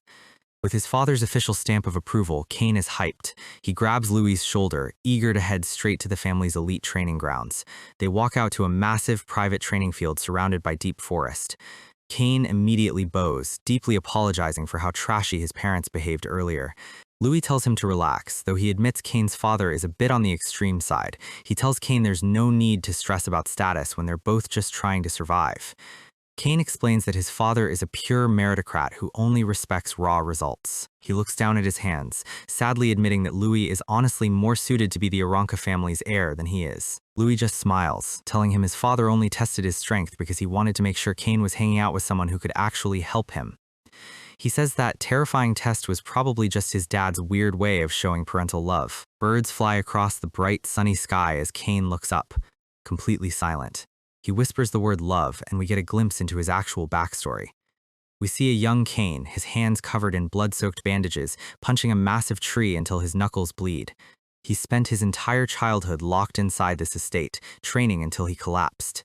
He was forced to fight terrifying magical beasts, while his father watched coldly from the shadows, demanding he become a legendary sage just like his grandfather. He swung his sword every single day without even knowing why he was doing it, desperately hoping for a single nod of approval from his father.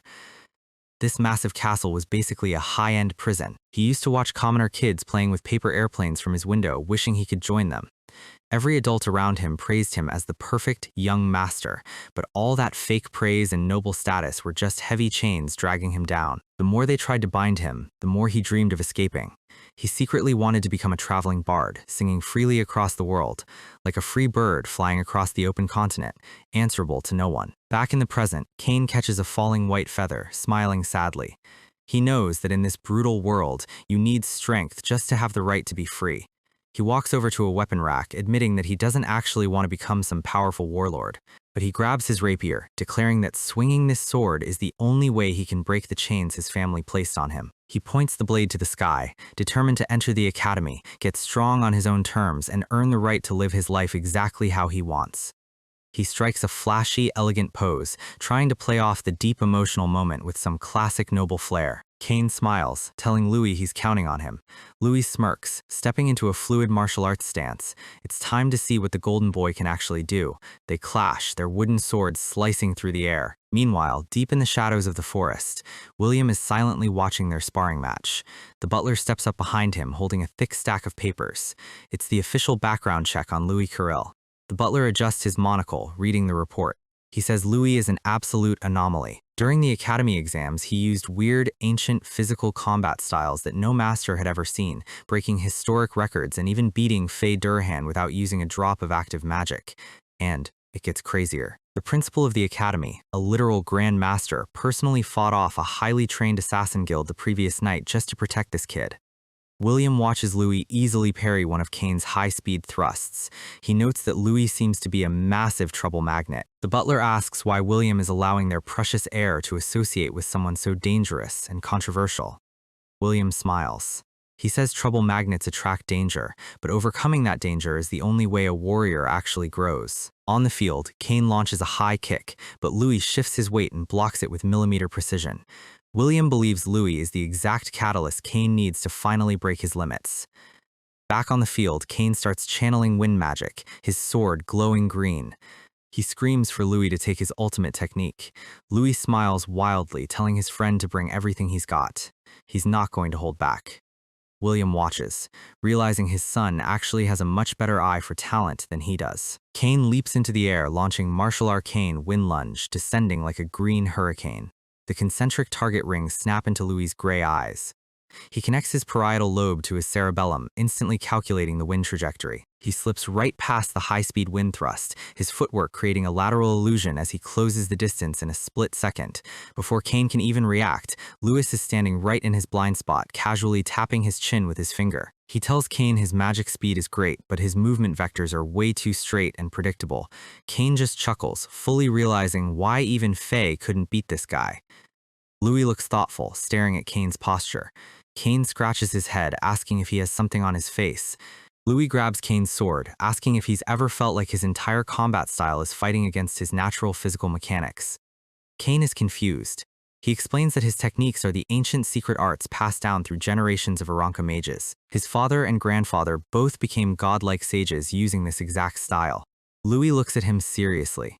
He says that just because his ancestors did it doesn't mean it's the right style for Kane. He tells him there is a completely different path, one that fits his unique physical build. Louis walks over to the weapon rack, ignoring the elegant rapiers and standard noble weapons. He pulls out a short, wide, curved blade, spinning it with effortless speed before looking back at Kane with a wicked grin. He asks Kane if he wants to absolutely shock his father during their next match. From the edge of the forest, William notices the sudden shift in their training atmosphere. He raises an eyebrow as Louis and Kane suddenly leap high into the air, their blades clashing in a completely new, chaotic pattern. Louis is about to completely rewrite the Aranka family's combat history, and things are about to get absolutely insane. Alright, so Louis starts dropping some serious combat wisdom. He explains that in martial arts, speed isn't just a flashy trick, it is the ultimate cheat code. But true speed isn't just about how fast your legs can carry you across the floor. It's about your brain processing information and making split-second tactical decisions before your opponent even registers what's happening. Kane's natural speed is already insane, which makes him the perfect candidate for this new build. And when you pair that natural agility with his high-tier wind attribute support magic, he's basically a walking cheat code. The problem is, his family has been forcing him to use a heavy, linear thrusting rapier style that completely limits his movement. Louis explains that just because Kane's legendary grandfather mastered that rigid thrusting style doesn't mean it fits Kane's physical build. In fact, that exact style might be the reason his father's growth got completely stalled at the Grandmaster rank. To truly unlock his potential, Kane needs a specialized high-speed short blade setup. Louis hands him a pair of sleek daggers, asking if he's actually prepared to throw away his family's ancestral training. Kane grips the handles, declaring he'll do whatever it takes to break his chains and win his freedom. Louis smiles, loving the energy. He tells him the secret to this high-speed build is constant, erratic movement, and knowing exactly when to pull back and reset the field. Now, it's time to show the strict Grandmaster exactly what a real prodigy looks like when he's finally playing the right class. With a nod, both of them leap into the air, launching a synchronized assault directly at the Grandmaster. Kane channels his wind magic, creating a massive green aura of swirling gale force winds around his daggers as they descend like high-speed missiles. The butler on the sidelines is absolutely terrified, raising his hand to warn his master of the incoming high-speed assault. But William Aranca is a grandmaster for a reason. He barely even shifts his weight as Kane sweeps past him, his twin daggers slicing through nothing but empty air. Kane lands gracefully, but before William can even turn his head, Luis is already coming in hot from the opposite angle. Luis explains that daggers are the most versatile close combat weapons in existence because they allow for instant, fluid directional changes that heavier swords just can't match. The goal is to push the weapon's natural advantages to the absolute limit. By combining high-speed daggers with his signature footwork, the legendary butterfly step, Louis creates a beautiful but deadly blur of illusions, completely overwhelming the opponent's reaction speed. For the first time, the stone-faced Grand Master actually looks surprised, uttering a soft sound of interest. Louis becomes a literal phantom, his high-speed shifting footsteps making it look like 5 different versions of him are attacking William simultaneously, while blue spiritual butterflies flutter across the field. And the moment William shifts his defense to block Louis, Kane uses his wind magic to launch an aerial assault, dropping straight down with absolute precision. Kane is completely stunned by his own movement. The heavy, sluggish feeling he always had with his family's rapiers is completely gone. His body feels as light as a feather. He visualizes himself with massive white wings, soaring freely through the sky like a bird. He realizes he absolutely loves this feeling. This perfect fusion of high-speed daggers, specialized footwork, and wind magic is his true calling. William's eyes narrow, instantly realizing that his son's entire flow state has completely changed. The rigid, predictable kid he raised is gone, replaced by a fluid, unpredictable speedster. Kane charges forward, declaring that this high-speed wind style is his own personal martial path. William just lets out a cold humph, completely unimpressed by the emotional speech. Suddenly, a massive wave of dark crimson spiritual pressure explodes from the Grand Master's body, easily knocking both kids back and sending them skidding across the dirt.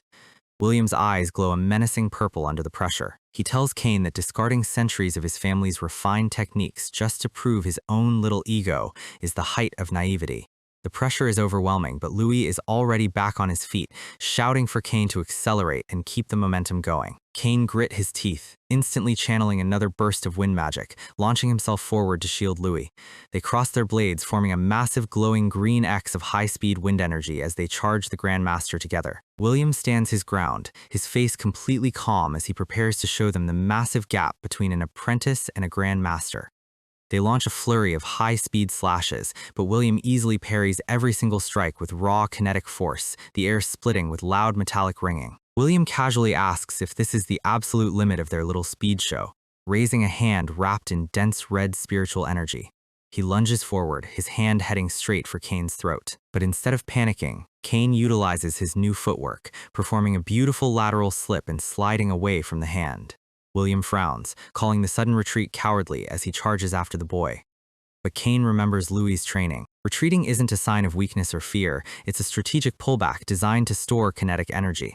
By planting his foot and absorbing the backward momentum, Kane instantly redirects the force into an explosive forward lunge. He spins midair, unleashing a massive, localized wind tornado that engulfs the Grandmaster's field of vision. As the dust blows, both Louis and Kane utilize the visual cover to launch a synchronized double strike from the blind spots. They lunge together, their voices echoing across the entire forest as they pour every single drop of their remaining energy into this final strike. Louis explains that in his previous life there was a baseball technique called a changeup. It's a devious pitching style where you throw a ball with the exact same arm speed, but the ball itself travels significantly slower, completely throwing off the batter's timing. Louis demonstrates, swinging his blade with what looks like maximum velocity. Kane blocks it, but the blade barely has any force behind it, making a soft clinking sound.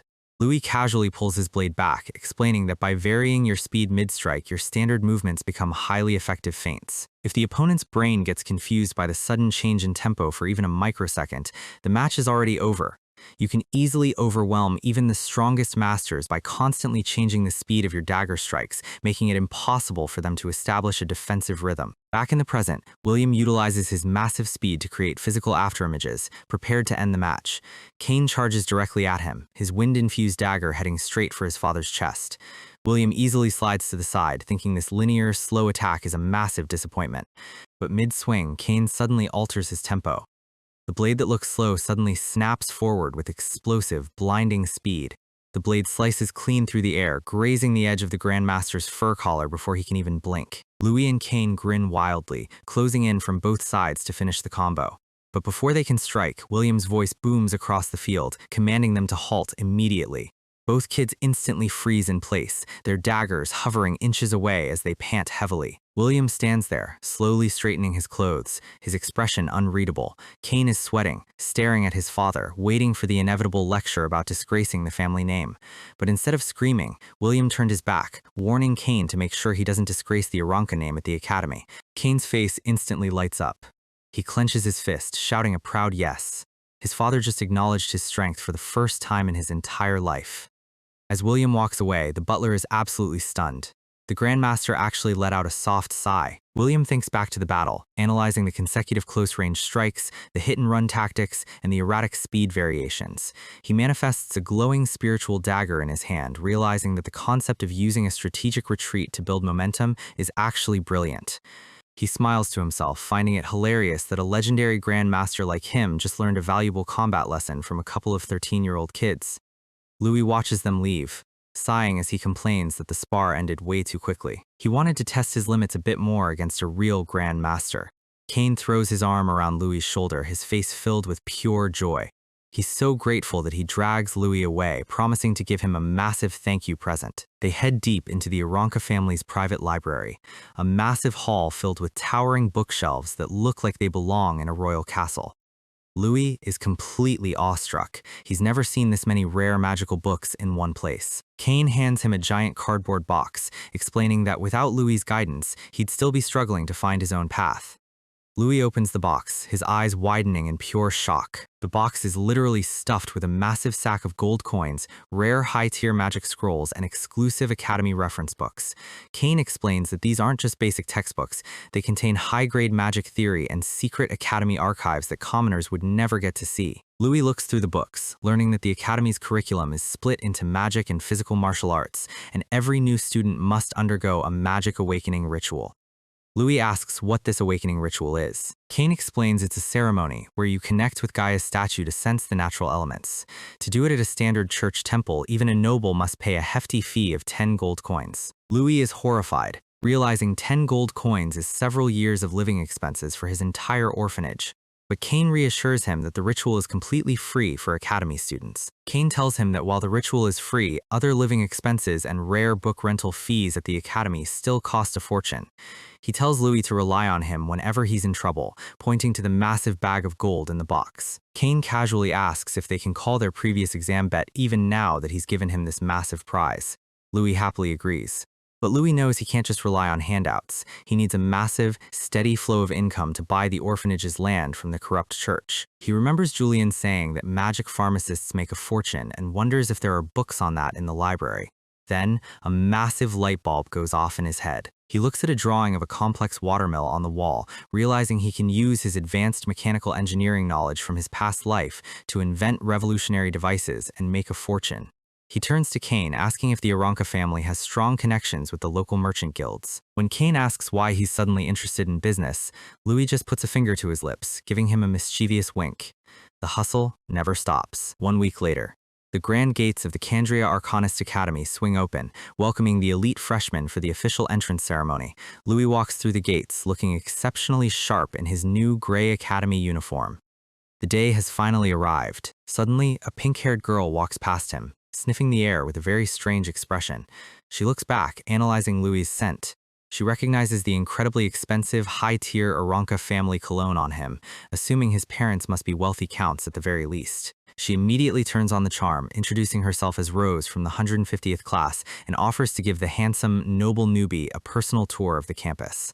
Louis, keeping his guard up, politely accepts, introducing himself as Louis Kirill. Rose's face instantly stiffens when she hears the name Kirill. She's never heard of that noble house, immediately wondering if he's just some wealthy noble's illegitimate child. She keeps her composure, walking alongside him as she starts dropping some valuable academy political lore. She explains that ever since the emperor got too old to rule, the academy has become a battlefield. The imperial heirs and the great families are constantly fighting for control behind the scenes. While Principal Aronian keeps the peace on the surface, the campus is divided into dangerous political factions. Regular students can survive just fine by passing classes and earning basic credits, but if you get targeted by a rival faction or fail your exams, the academy will ruthlessly expel you on the spot. She gets uncomfortably close, raising a finger and gently touching Louis' chin. She tells him that a high-profile freshman like him is already being watched by all the major factions, asking which political side his family supports. Her face is inches from his, trying to use her charm to force a confession. Louis is just sweating, completely unimpressed by the cheap seduction tactic. The awkward moment is interrupted when a voice calls out. It's Brian, the golden-haired chancellor's son. He walks up with a warm smile, greeting Louis as the famous commoner freshman who broke the exam records. Rose's eyes widen in pure horror. She screams inside, realizing that the incredibly expensive scent she smelled on Louis wasn't his own wealth. He's actually a low-class commoner. Disgusted that she just wasted her high-end charm on a commoner, she huffs in anger and storms off, muttering about what a massive waste of time that was. Louis just watches her go with a dry smirk, entirely glad to be rid of her. Brian tells him not to mind her. The academy is full of social climbers who only care about noble titles.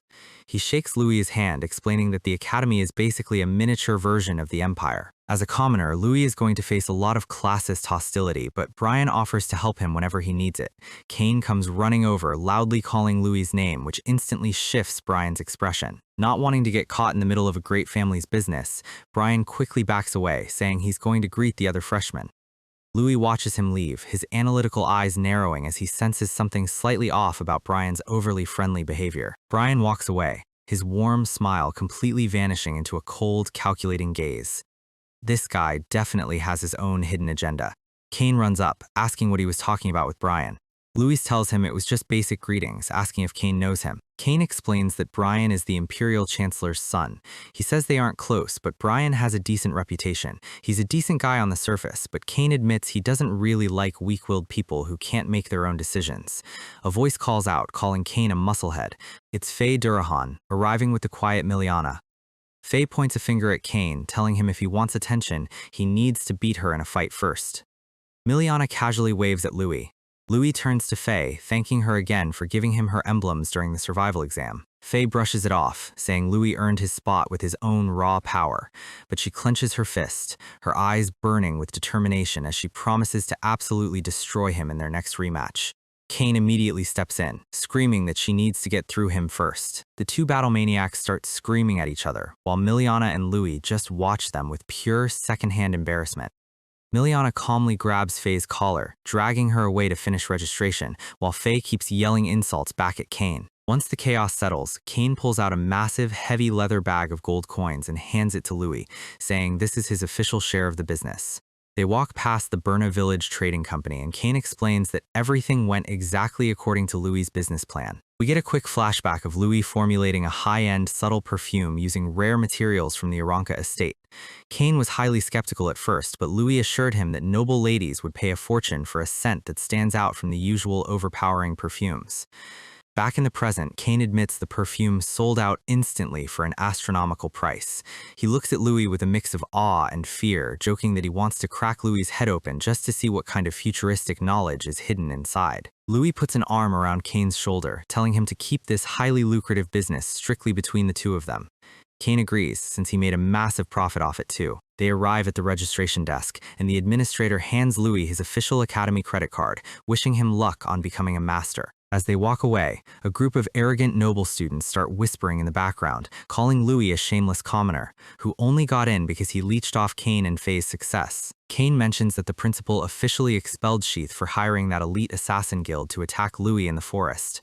Louis is glad to hear it, but he knows the threat isn't gone. Kane drops a heavy piece of news. Sheath has an older brother named Jess, who is a powerful upperclassman. He warns Louis to stay close to him because Jess is definitely going to seek revenge. We see Jess standing in the distance, his eyes filled with absolute malice as he glares at Louis. Jess sneers, telling his friends that the fun is just beginning. He plans to make this arrogant commoner savior despair slowly before breaking him completely. Inside the massive grand hall, the entrance ceremony officially begins. Principal Aronian stands at the podium, giving a grand speech welcoming the new elite students. He tells them to study hard, find their own paths, and become the future pillars of the empire. Then, he announces the traditional speech from the freshman representative, calling the student who scored first place overall to the stage, Neil Gunn.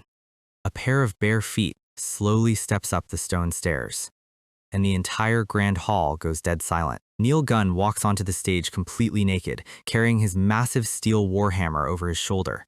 The students are absolutely horrified, covering their eyes and whispering in pure panic.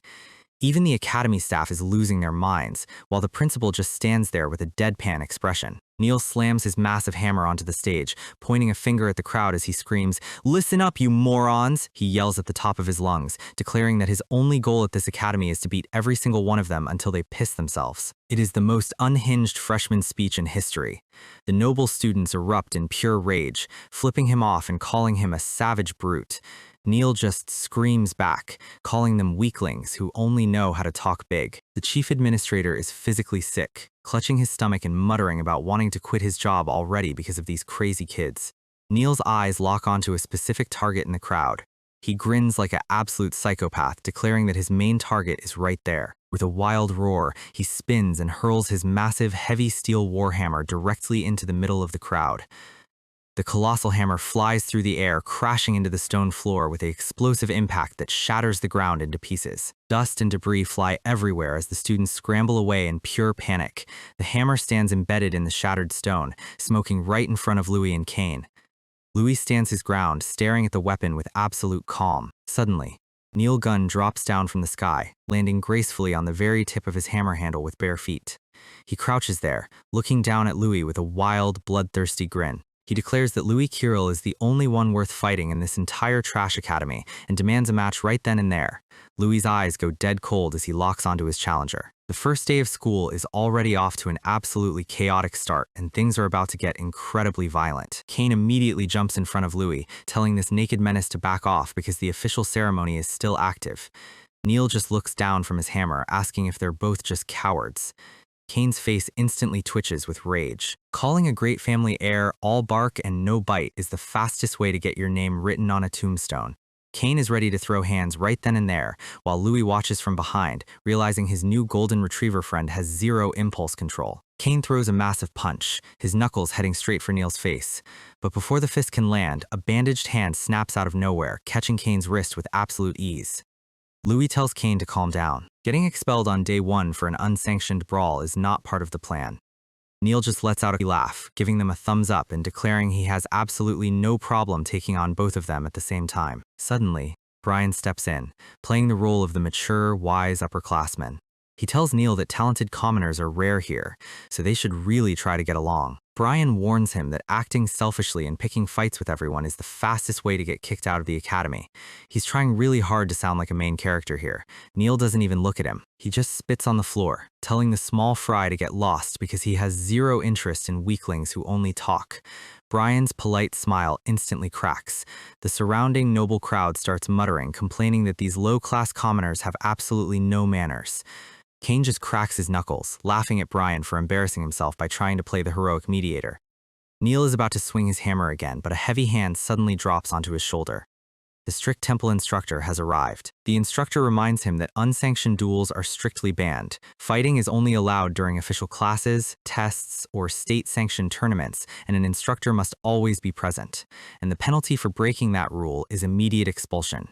The teacher's aura flares, sending a cold shiver down Neil's spine. Neil's aggressive expression instantly melts into a goofy laugh. He admits that getting expelled before he can fight anyone would be a massive pain. He swings his massive hammer over his bare shoulder and starts walking away, completely unbothered by the fact that he's still walking around the grand hall without any clothes. He gives Louis one last sideways glance, telling him to make sure he's ready when the real battles start. The instructor finally dismisses the assembly, telling everyone they are free for the rest of the day, but classes start tomorrow morning. Louis rubs his head, wondering why every single unhinged brute in this country instantly wants to fight him. Kane points a finger, blaming a certain red-headed battle maniac for starting the rumor. Faye immediately chops Kane on the head, reminding him that she was the one who kept them from getting expelled. She scratches her cheek, admitting she did spar with Neil during the exams, and it ended in a tie. But Neil apparently heard rumors that Faye lost to Louis in the forest, so now he's dying to test Louis' specs himself. Louis just smiles, telling her he wouldn't have blamed her either way. The sheer amount of target marks on his back at this point is almost impressive. Kane grabs Louis' shoulder, telling him they need to get out of the hall immediately. And for good reason. Every single noble candidate in the grand hallway is staring at them with pure, concentrated hatred.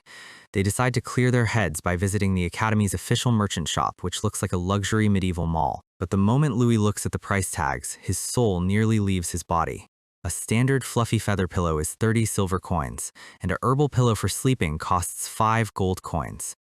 5 gold coins for a pillow. Louis is convinced this shop is run by a syndicate of high-tier scammers. Kane whispers that this is actually cheap compared to the other necessities. He tells Louis this is why Academy credits and real money are the actual lifelines here. Louis sighs, pointing to the counter and asking for the cheapest starter pack for 100 silver coins. He mentally thanks his past life chemistry knowledge for the perfume money he made with Kane earlier. He needs to send the rest of his gold back to the orphanage. Looking at the shelves packed with expensive training potions, Louis realizes he needs to invent a watermill or start a business fast if he wants to survive. Faye and Miliana wave goodbye, heading toward the female dorms while reminding Louis that the elemental awakening ritual starts tomorrow. Louis looks at the gold coins in his thoughts, tears of pure financial stress welling up in his eyes as he promises himself to grind for money. He heads toward the massive, castle-like male dormitory building. Carrying his cheap bedding pack, he finds room 60, praying his roommate isn't some arrogant noble or a weird schemer. Suddenly, a rolled-up mattress flies out of the open doorway, bouncing down the wooden floorboards. Louis peeks inside, hearing a bunch of loud, arrogant voices yelling. Inside the room, 4 classic template bullies have surrounded a quiet, purple-haired freshman, threatening him about what happens to people who don't follow their rules. The boy just stands there, completely silent, showing absolutely zero emotion under the threats. The lead bully's face twists in anger, clearly offended by the kid's lack of fear. He grabs the boy's collar, screaming about whether he's trying to pick a fight with the upperclassmen. Suddenly, Louis steps up behind the bully, casually tapping his shoulder with a single finger. A tiny spark of kinetic shockwave travels directly into the bully's joint. The bully instantly screams, clutching his arm as high-voltage pain shoots up his entire shoulder. Louis acts completely innocent, casually reminding them that unsanctioned brawls are strictly against the rules unless they really want to get expelled on day 1. The bullies yell that they didn't even do anything yet, while the purple-haired kid just watches them from the corner. Pissed off, the head bully throws a wild punch at Louis, screaming about self-defense. Louis doesn't even drop his rolled mattress. He simply slips the punch with a tiny head tilt, the fist grazing his collar. The momentum carries the bully's fist forward, and it smashes directly into his own sidekick's nose with a loud crack. The sidekick goes flying across the room, crashing into the furniture. Louis smiles, his gray eyes flashing as he asks the bully when he ever saw him throw a punch. The head bully is completely bewildered, while his companion on the floor is crying, clutching his broken nose. Another bully tries to kick Louis, but Louis simply places his foot behind the bully's ankle, performing a subtle sweep. The bully loses his balance, his leg flailing as he accidentally kicks his other friend. Both of them crash onto the floor, rolling around in pure, pathetic agony. The head bully charges again, but Louis simply leans forward, tapping his center of mass with a subtle physical kinetic release.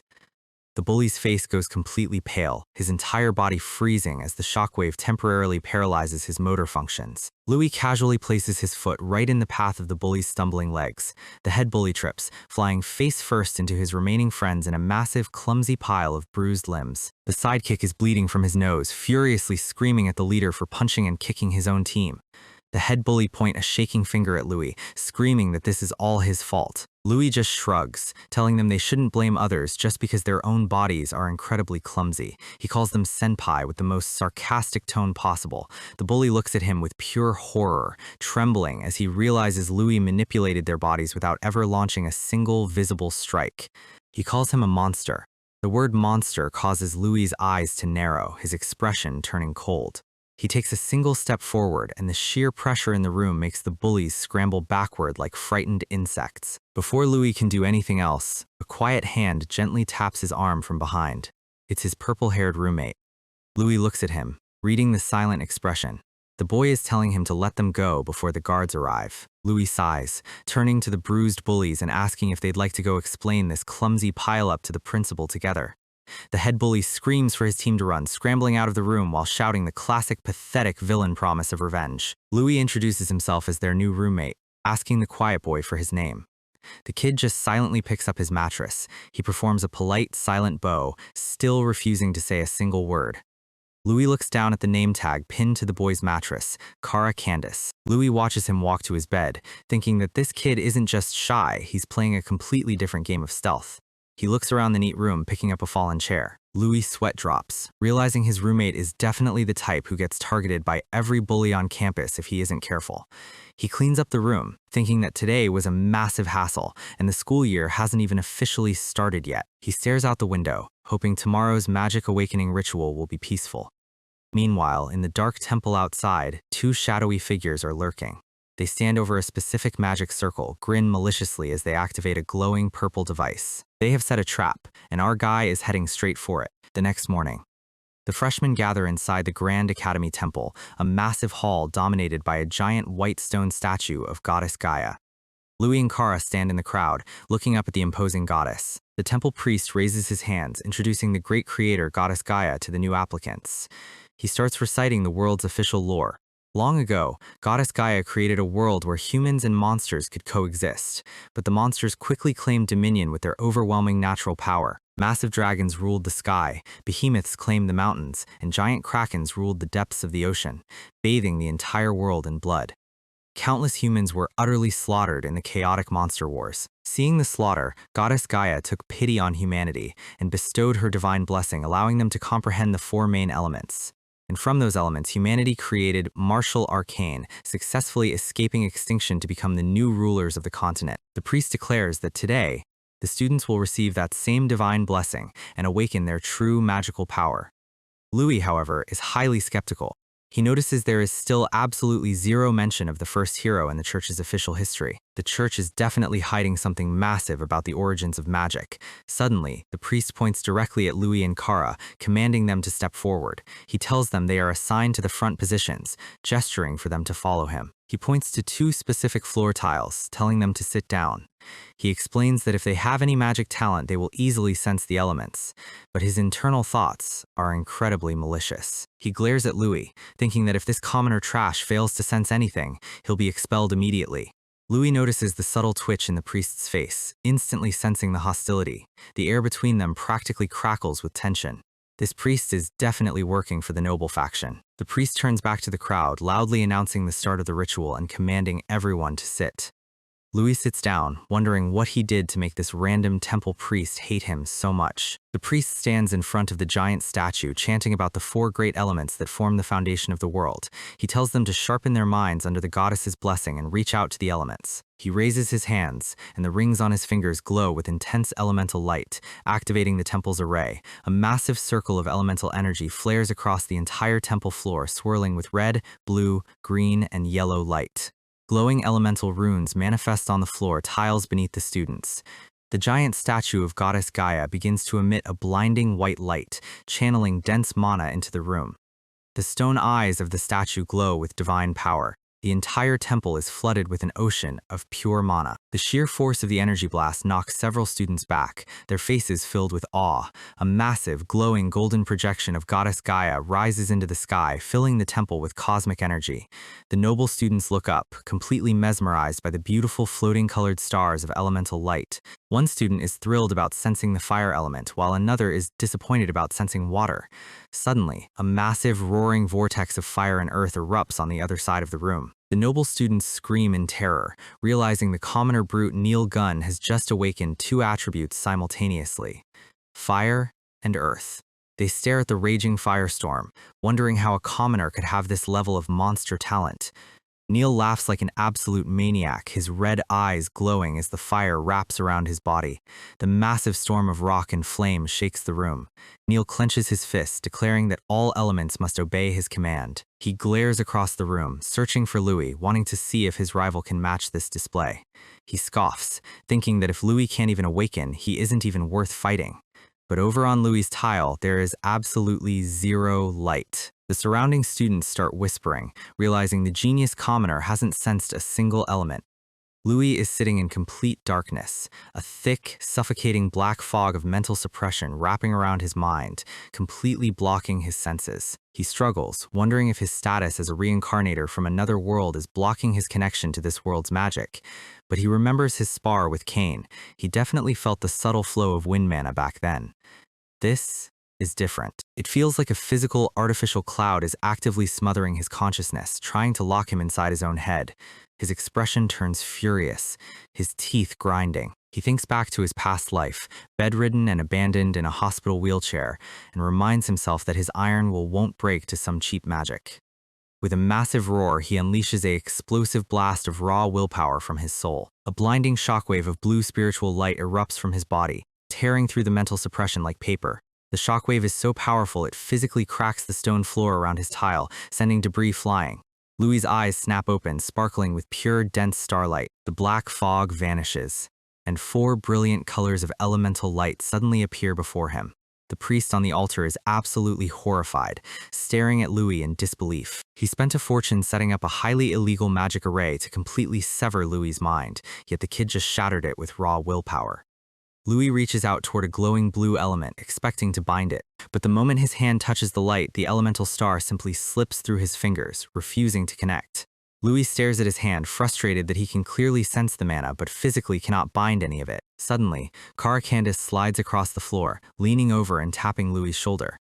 Kara points to the floor, telling him there is a trap beneath his feet. The priest recovers his smug expression, thinking that even if Louis broke the mental seal, he is still sitting directly on top of a confinement circle. The circle is specifically designed to block the connection between the spirit and the elements, while a hidden magic forbidden orb weakens his mana links. The priest sneers, thinking that Louis made too many powerful enemies and now he has to sit there and fail. He touches his fingers packed with expensive rings, completely satisfied with the massive bribe he received from the noble faction to ruin this commoner's future. Outside the temple, the sun is high in the sky as the ceremony continues. The other students whisper, laughing at Louis for struggling so much, concluding that he was just a overhyped nobody compared to the naked monster Neil. They call him a disappointment, while Louis just sits there, keeping his eyes closed. Kara Candace stares at the floor, his purple eyes narrowing. He nudges Louis again, pointing directly at the glowing cracks on the floor tile. He whispers that the stone contains a physical trap. Louis's eyes snap open, filled with pure, cold fury as he realizes this entire ceremony was rigged by the school staff. He doesn't even try to use magic. He simply stands up, winding up his fist and channeling his physical chi breathing techniques. He slams his fist directly into the stone floor with a massive impact that shatters the entire stone tile into rubble. The priest's jaw drops in pure shock.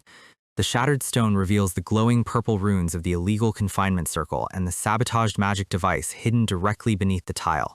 Kara quickly grabs the broken device, while Louis stands over the rubble looking extremely pleased. He gives Kara a warm smile, thanking his roommate for the clutch save. But internally, Louis is analyzing the situation, wondering if finding an illegal dampening array in the school temple is just a coincidence, or a deliberate assassination of his talent. He looks up, and his gaze locks directly onto the sweating, terrified priest on the altar. The culprit is extremely obvious. Louis let out a sigh, deciding to worry about the corrupt teacher later. Now that the physical dampening device is completely destroyed, he stands on the bare floor, ready for the real elemental awakening.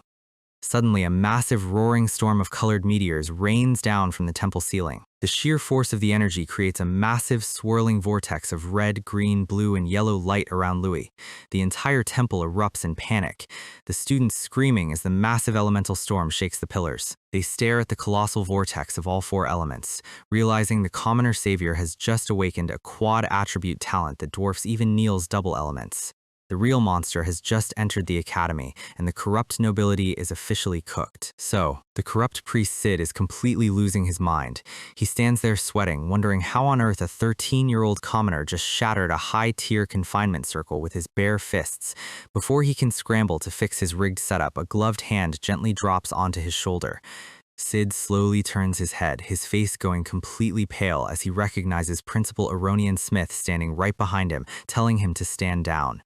The corrupt priest instantly bows, sweating bullets as he mumbles his agreement. You can practically hear his career options vanishing in real time. The surrounding noble students start whispering, wondering why the legendary principal decided to show up at a standard awakening ceremony. Meanwhile, Sid is internally screaming, furious that his entire plan almost got exposed. Later that night, Sid walks out of the temple, looking thoroughly defeated. He meets up with Jess, who is casually leaning against a stone fountain in the courtyard. Sid warns him that the sabotage failed completely, telling Jess to stay far away from him for a while so they don't get caught by the principal's network. Jess glares into the night, calling Louis a worthless commoner who just got lucky. He is definitely not going to let this go. Back at the ceremony, Aronian commands his shadows to keep a close watch on Sid, determined to stop corrupt outsiders from wrecking his school. Aronian sighs, thinking that he's officially cleared the obstacles from the path. Now, the rest of this insane elemental test is completely up to Louis. Sitting at the center of the shattered tile, Louis is surrounded by a massive, glowing vortex of swirling, multicolored light. Looking at the beautiful glowing stars of mana, Louis remembers what Kane told him about the elements back in the library. Kane explained that the elements are the fundamental building blocks of the world, created by the goddess Gaia herself. But Louis, being an analytical thinker, asked why monsters can naturally use magic from birth while humans are forced to undergo this complex awakening ritual first. Kane explained that it all comes down to physical biology. Monsters naturally generate solid magic crystals inside their bodies. These crystals store massive amounts of elemental affinity from birth, allowing beasts like firewolves and mermaids to cast high-tier magic effortlessly. Humans, however, don't have natural crystals. They have to train their minds, undergo the ritual, and gain recognition from the surrounding elements first.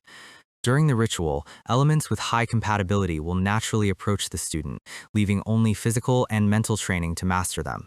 Louis looked at the crystal, wondering if the elements themselves could be manipulated directly like physical matter. Kane agreed, stating that literally everything in this world is constructed from elemental particles.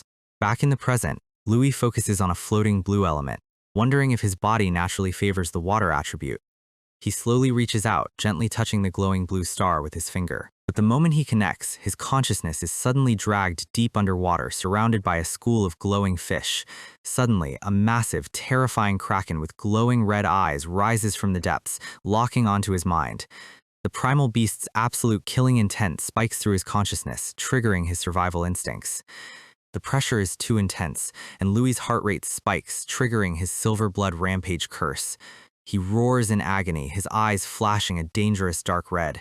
The elements around him react to his rage, spinning into a chaotic, raging storm of multicolored fire and wind. The pure essence of the elements starts to manifest, threatening to tear his body apart from the inside. The chaotic energies spiral out of control, threatening to destroy the temple. Louis grits his teeth, his eyes wide as he fights to maintain his sanity. Aronian watches from the altar, realizing things are going extremely bad. Louis is about to completely lose his rationality and go full demon mode right in front of the entire student body. Aronian leaps forward, channeling his Grandmaster magic to deploy a massive protective goddess barrier around Louis's tile. He activates the ancient sealing runes of the temple statue, desperate to suppress the explosive energy. The giant statue glows with golden light as Aronian channels his mana to contain the blast.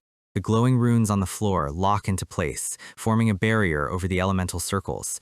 A massive, multicolored dome of energy seals Louis inside, isolating his raging storm from the other students. Inside the barrier, Louis is screaming as the raw elemental forces ravage his pathways. The noble students outside are panicking, wondering why the principal had to deploy a high-level seal for a simple commoner's awakening. Aronian yells through the barrier, commanding Louis to calm his mind and focus on his breathing. Louis grits his teeth, forcing himself to look past the raging firestorm in his head. His gray eye glows with concentric target rings. He begins to calculate, slowly pulling his mind back from the brink of absolute madness. Wiping the sweat from his forehead, he lets out a deep breath, realizing he almost lost his rationality completely. He examines the floating elements again, but this time, he looks at them through a scientific lens. He realizes these elements behave exactly like elementary particles in physics. And if they are just particles, that means they have natural frequencies of motion.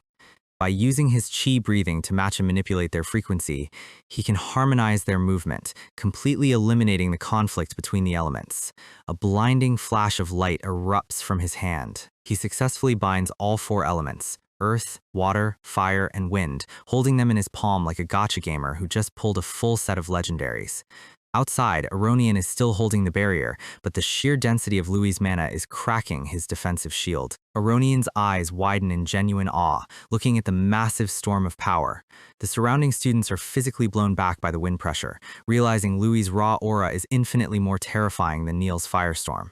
Aronian smiles, thoroughly impressed that this kid continues to completely exceed his wildest expectations. Inside, Louis continues his scientific analysis. Since elements are particles, humans should be able to manipulate them just as efficiently as monsters. He channels the 4 colors of elemental light directly into his hand. By harmonizing the particle motion with his chi circulation and deep breathing, the elemental flow through his pathways becomes completely smooth. He realizes he might actually be able to synthesize a physical magic crystal inside his own body, allowing him to cast magic using his past life qigong techniques. He closes his eyes, channeling the energy into his forehead. His eyes snap open, glowing a sharp, crystalline blue. A massive, explosive wave of pure ice energy bursts from his body, freezing the entire stone floor of the temple in an instant. Giant, jagged spikes of ice erupt from the floor, completely encasing the area in a frozen dome. Aronian stares in absolute disbelief as the ice cracks through his barrier with a loud, shattering sound. Louis rises into the air, surrounded by a massive, swirling blizzard of ice and wind. Aronian just lets out a soft, amused chuckle, completely amazed by the spectacle. Louis floats at the center of the storm, looking like an absolute deity of frost. The 3 bullies from earlier are running for their lives as the ice spreads across the room, screaming for help. But before they can reach the exit, the frost catches up, freezing their legs solid and trapping them in giant blocks of ice. The entire temple is transformed into a beautiful frozen palace of ice spikes. Aronian realizes the sheer power of this cold storm is going to freeze the entire campus if he doesn't intervene immediately. He pulls out a glowing gold catalyst, chanting a prayer to summon the element of flame. He unleashes a massive flame barrier to melt the ice and protect the frozen students. A massive wave of fire sweeps across the temple, vaporizing the giant ice spikes into a dense cloud of steam. The frozen bullies collapse onto the wet floor, shivering and coughing as they scramble away. Aronian channels the heat, ensuring the fire doesn't touch Louis. Louis stands at the center of the steam, completely unaffected by the extreme temperature changes. A massive pillar of glowing light shoots straight through the temple's dome, visible across the entire campus. Outside, teachers in their private studies look up in complete confusion, wondering what kind of monster just awakened. In the training rooms, a gray-haired female instructor stops her wind magic, staring toward the temple in shock. Louis slowly walks out of the steam, heading directly toward Aronian. Aronian stares at him, demanding to know what kind of elemental power he just used to create ice. Blue flames of pure, freezing energy crackle around Louis's hands. Louis explains that he noticed the elements were moving at extremely high speeds inside his pathways. He calculated that by forcing the wind and water elements to collide at a high frequency, a chemical reaction would occur, synthesizing a completely new element. But the blended energy is currently completely filling his pathways, and he has no idea how to safely store it. He realizes he desperately needs to talk to an expert before his veins freeze over.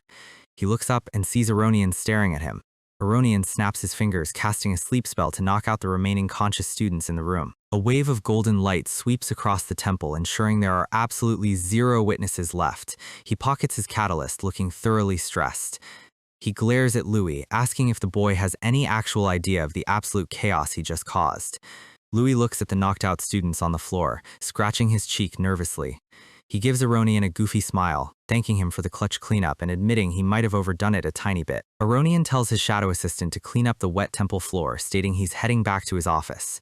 He commands Louis to follow him since both of them have a lot of explaining to do. They walk out of the grand empty temple under the silent gaze of the Gaia statue, leaving the ruins of the ritual room behind them. Inside the cozy principal's office, Louis is casually sipping warm tea while Aronian sits across from him. Aronian confirms that Louis has indeed awakened all 4 attributes. Louis smirks, confirming the principal's theory. He raises his hand, casually manifesting 4 glowing spheres of elemental light above his palm, like it's a simple party trick. Aronian is completely stunned. Being able to manipulate 4 elements this smoothly right after awakening is theoretically impossible for an apprentice. He realizes Louis' talent is a generational anomaly. He slides a heavy, ornate leather book across the desk, explaining it's a personal journal of his own magic research. Since Aronian only uses wind and earth magic, he tells Louis to consult Faye and Miliana for fire and water training, as they are from great families and already know him. Aronian then calls out a name, commanding his trusted aide to enter. The silver-haired female instructor from earlier enters the room, surrounded by a gentle breeze of wind magic. Aronian introduces her as Kylie, his most trusted personal aide. He explains that from now on, Kylie will be serving as Louis' personal guide and bodyguard to prevent further sabotage. Kylie adjusts her glasses, giving Louis a sharp, analytical look. They head down to Aronian's private, heavily reinforced training room. Kylie immediately demands to see the legendary ice element. Louis raises his hand, channeling his wind and water mana. He speeds up the particles, forcing the 2 elements to blend in his palm. He manifests a beautiful, glowing sphere of frost, officially naming it the ice element. Kylie is absolutely speechless. In the entire history of magic, no one has ever heard of physically mixing 2 base elements to create a third. She stares at the glowing frost, feeling a literal chill down her spine. Then, her face twists into a wild, feral grin. This woman is a certified battle enthusiast. She leaps forward, launching a high-speed physical strike directly at Louis' head, wanting to experience the frost power firsthand. They trade a lightning-fast flurry of blocks and strikes, their hands moving in a blur of motion. Kylie swings a punch, but the moment her hand touches the cold aura around Louis' fist, her knuckles begin to freeze. Louis counterattacks, his eyes sharp as he channels the cold through his wraps. Kylie gasps as her arm is covered in frost, the extreme cold physically slowing down her muscle reactions. She leaps backward, creating some distance. She realizes that her movements didn't just slow down, the ice element is literally freezing her kinetic energy. She turns to Aronian, asking if elemental fusion has ever been achieved in the past. Aronian looks out the window, his expression turning serious. He explains that for centuries, countless magic geniuses dedicated their entire lives to studying the elements. But in the entire history of the continent, not a single human ever succeeded in fusing 2 attributes. Even Lady Mirian, the legendary once-in-a-century archmage of the East who could control 3 attributes, attempted to fuse her elements and failed miserably. Aronian points to his head, explaining that Lady Mirian's mind and body simply couldn't handle the mental strain of conflicting mana types. Louis asks if that means normal human bodies literally cannot endure the strain of fusion. Aronian confirms his theory. Wielding magic requires massive mental and physical willpower to guide and release the energy safely. If a normal human tries to guide multiple elements simultaneously, the opposing energies will violently collide inside their pathways, causing their internal mana circles to violently implode. In other words, attempting fusion is a suicide mission that will cost you your life. Kylie looks at Louis with pure awe, realizing that his body's potential is so absurd that it literally rivals the legendary power of a saint. Our guy is officially in a league of his own, and the entire magic world is about to get turned upside down. The cover-up is officially in motion, but Kylie is not the type to just take our guy's word for it.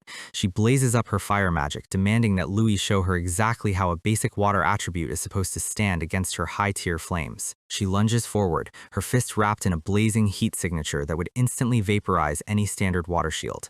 Watching from the sidelines, Aronian remembers an ancient, highly dangerous academic theory. A legendary scholar once wrote that to hold multiple elements without your body turning into a self-destructing bomb, you only have 2 options. You either need the dense physical structure of a dragon, or you have to physically grow a magic crystal inside your body, exactly like a high-tier monster does. Since human biology does not work that way, every single imperial experiment trying to force this ended in absolute disaster, resulting in the entire concept of multi-element fusion being banned as a dangerous taboo. But Louis is playing by the rules of physics, not their rigid magic system. He realizes that as long as he channels the conflicting elements through entirely separate, isolated pathways, they will never actually collide and cause his internal mana system to implode. Kylie sweeps in with a high kick, warning him that his clever little tricks are going to get him killed if he does not take the gravity of his situation seriously. She knows that if the High Nobles find out a commoner broke a forbidden taboo, they will send an entire army of elite assassins to wipe him off the face of the earth. She lets him know that while the principal ordered her to protect him, she absolutely hates dealing with extra paperwork, so he better keep his head down. Louis casually shrugs it off, stating that he is just going to tell everyone he has a basic water attribute and that his ice moves are just a creative use of high-pressure water. Aronian looks at him like he just heard a toddler explain thermodynamics. To prove his point, Louis asks Kylie to throw one more high-speed strike at him so he can demonstrate what real scientific calculation looks like. Kylie does not hesitate, diving in from above with a fire-infused punch that splits the air. Louis stands his ground, focusing his mana to summon a dense current of flowing water around his arm. Instead of shaping it into a standard shield, he uses his past-life medical insights to compress the liquid particles, raising the internal density past human limits. When Kylie's flaming fist makes contact, the localized pressure spike causes the water to instantly crystallize into a solid, glowing disk of pure energy. The impact forces Kylie back, her eyes going wide as her high-temperature flames completely fail to singe his defensive line. Aronian's jaw drops as he senses the structural makeup of the barrier. This is not standard defensive ice magic. It is an exotic molecular state of water forced into a solid form through raw, localized kinetic pressure. Aronian muttered that this defies the basic laws of magical circle casting. Kylie backs away, staring at her steam-covered fist in sheer confusion because this strange ice block is somehow radiating intense heat instead of freezing cold. Louis calmly explains that under extreme physical pressure, liquids naturally alter their molecular state, meaning he just used basic high school chemistry to stall her momentum. Aronian is completely hooked, telling Louis to drop by his private office whenever he wants to discuss advanced magical theory, promising to give him full credit for any new discoveries. Kylie asks if they are seriously going to let a 13-year-old run around with a scientific cheat code that breaks the Empire's established power scaling. But since Aronian is the boss, she has no choice but to go along with the plan. She sighs, thinking that this kid is going to be a massive headache to keep alive during the upcoming semester. She raises her hands, unleashing a localized burst of fire magic to completely vaporize the leftover water and ice, leaving zero physical evidence behind. Aronian hands Louis a high-grade mental recovery potion, warning him to rest up because his official classes start first thing tomorrow morning. Later that night, Louis sneaks back into his dorm room, feeling completely hyperactive because the principal's potion is essentially magical liquid caffeine. He quietly opens the door, expecting his roommate to be fast asleep. Instead, Kara Candace is sitting perfectly straight on a wooden chair in the dark, staring at him like a silent sentinel. Louis asks if he was seriously waiting up just to make sure he did not get expelled on day one. He thanks Kara, mentioning that his quick warning about the hidden pressure plates in the temple floor was the only reason he managed to bypass the corrupt priest's trap. Kara does not say a word, simply reaching into his coat and sliding a sleek black card across the desk. Louis picks it up and reads the golden engraving, the Gandis Trading Company, the largest merchant syndicate in the Empire. Kara silently grabs his coat, heading out the door while giving Louis a quiet nod of appreciation. Louis realizes his roommate was just paying him back for dealing with those upperclassmen bullies earlier, and notes that having a connection to a massive trading company is going to be incredibly useful for his long-term financial plans. The next morning, the freshmen gather in the main training hall for their first physical arcanist conditioning class. Their instructor, Teacher Derek, stands in the center of the arena, flexed like a vintage bodybuilder and boasting a blonde, flat-top haircut that defies gravity. He flashes a blinding smile, announcing that under his strict guidance, every single one of them will develop a perfect physical body fit for combat. The noble students immediately start whispering, completely creeped out by his intense energy, while Kane asks Louis if they can request a transfer to a different class. Louis, however, looks at him with absolute respect, noting that the instructor's theory about physical conditioning being the bedrock of magic is entirely correct. Hearing this, Derek's eyes lock onto Louis with terrifying intensity. Before Louis can even blink, the instructor moves with high-speed footwork, instantly vanishing from his starting position and appearing directly behind him. Kane gasps in shock as the wind pressure from the instructor's speed rattles the nearby floor tiles. Derek wraps his massive arms around Louis' shoulders, thoroughly checking his muscle density and loudly declaring that his physical frame is an absolute masterpiece of athletic construction. Louis looks completely traumatized, his face going pale as he realizes this teacher has absolutely zero understanding of personal space. Derek looks over at Kane, scoffing that the heirs of the prestigious great families look like they have never lifted a single weight in their entire lives. Kane tries to defend his honor, but Derek simply waves him off, muttering that the high nobility has seriously declined in quality over the last generation. He snaps his fingers, announcing that before they begin their practical training, a group of senior fighter rank students will demonstrate how to properly utilize the magical gym equipment. Louis and Kane watch as a group of smug upperclassmen walk into the training arena, looking down their noses at the incoming freshmen. The lead senior mocks the new class, whispering that this year's freshmen are so incredibly weak they actually let commoners take the top spots in the entrance exams. He grins at his friends, stating that they are about to show these cocky rookies the massive, unbridgeable gap between simple apprentices and actual combat-tested fighters. Kane clenches his fists, noting that these seniors are clearly looking for an excuse to put them in their place. Derek cuts off their chatter, telling the seniors to stop talking and show the freshmen what real high-tier conditioning looks like. The lead senior steps forward with a smug grin, confidently rolling up his sleeves as he approaches the first massive machine. He explains that this is an earth magic weighted pec deck designed to test upper body strength under extreme density. He grabs the heavy iron handles, channeling a solid stream of earth magic directly into the physical mechanisms. A digital display flashes above the machine, registering a massive load of exactly 1 ton as the senior grunts and pulls the levers together. The noble freshman gasps in sheer terror, completely amazed that someone can lift 1,000 kilograms so casually without their arms snapping. Next, a female senior steps onto a massive high-speed balance wheel, spinning so fast her physical form turns into a blur without her losing her footing for a single second. To top it off, a third senior sprints onto a high-gravity treadmill, running at maximum speed while wearing massive 500-kilogram weights strapped directly to his legs. Derek nods in approval, telling the freshmen it is now their turn to try, warning them to be careful not to end up in the infirmary on day 1. A confident noble cadet steps up to the pec deck, turning red in the face as he screams and pulls with all his might, but the iron levers do not move a single millimeter. Over on the balance wheel, 2 freshmen try to keep up with the high-speed rotations, immediately losing their footing and crashing face first onto the stone floor. Another cadet tries the high-gravity treadmill, instantly losing his balance and getting launched off the back of the track like a human projectile. The seniors burst out laughing, calling the new class a bunch of pampered, weak-willed babies who were clearly spoiled by their rich parents. Before they can finish laughing, Louis calmly walks up to the pec deck, grabs the handles, and casually sets the magic weight dial to a massive 10 tons. He pulls his arms together with a clean, effortless motion, making the massive iron frame groan under the immense load. He then hops onto the high-gravity treadmill, sprinting so fast the belt starts smoking before the entire machine's motor explodes in a cloud of sparks. Without stopping, he jumps onto the balance wheel, spinning at such high speeds that he generates a localized wind vortex that sends the nearby students scrambling for cover. The entire room goes dead silent, the seniors staring with wide, empty eyes as they try to process how a 13-year-old freshman just casually treated their high-tier magic gym like a playground. But while everyone else is frozen in shock, Neil Gunn is absolutely thrilled, letting out a roaring battle cry as his spiky red hair blazes with excitement. If Louis is going to set the bar at 10 tons, Neil is not about to let himself be outdone. He marches over to the pec deck, cranks the magic dial to an unbelievable 15 tons, and pulls the handles together, cracking the concrete floor beneath his boots. He then grabs 2 massive 10-ton stone blocks, hoists them onto his shoulders like gym bags, and starts sprinting on the treadmill at full speed. The seniors look like they are about to have a collective panic attack, their faces going completely pale as they watch 2 middle schoolers treat absolute physical limits as a warm-up routine. Neil hurls the massive stone blocks onto the floor, creating an impact that shakes the entire arena as he looks at Louis and declares that he has officially won this round. He points at the other students, calling them useless trash, and challenges Louis to a direct one-on-one match to clearly settle who the real apex predator of this class is. Louis simply sighs, holding his head as he calmly explains that physical training is meant for personal conditioning, not for picking fights and showing off like a basic brute. The lead senior's face twitches in absolute rage, taking Louis' comment as a direct insult to his entire squad's pride.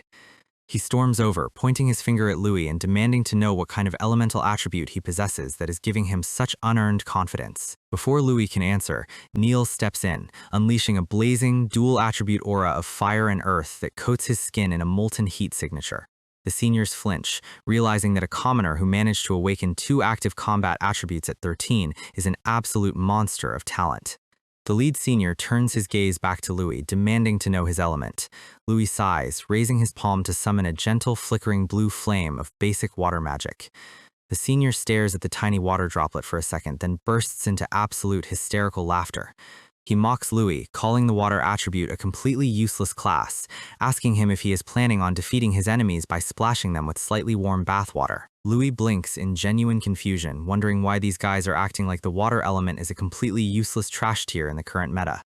Miliana Quiet steps forward, explaining that in the established magic hierarchy, water attribute martial arcanists are heavily looked down upon. Because water magic lacks explosive area of effect damage, mostly specializing in support and defensive healing, it is widely considered the worst attribute for direct offensive combat. Louis stares at his little water flame, realizing that because the people of this era do not understand advanced physical pressure systems, they genuinely believe water is just a weak, non-lethal element. The senior lackeys join in on the mockery, laughing that there has never been a single water attribute grandmaster in the entire history of the Candria Empire, advising Louis to sit in the back and act as a healer for the real fighters. Faye and Kane step forward, their faces darkening as they tell Miliana not to worry about these arrogant upperclassmen.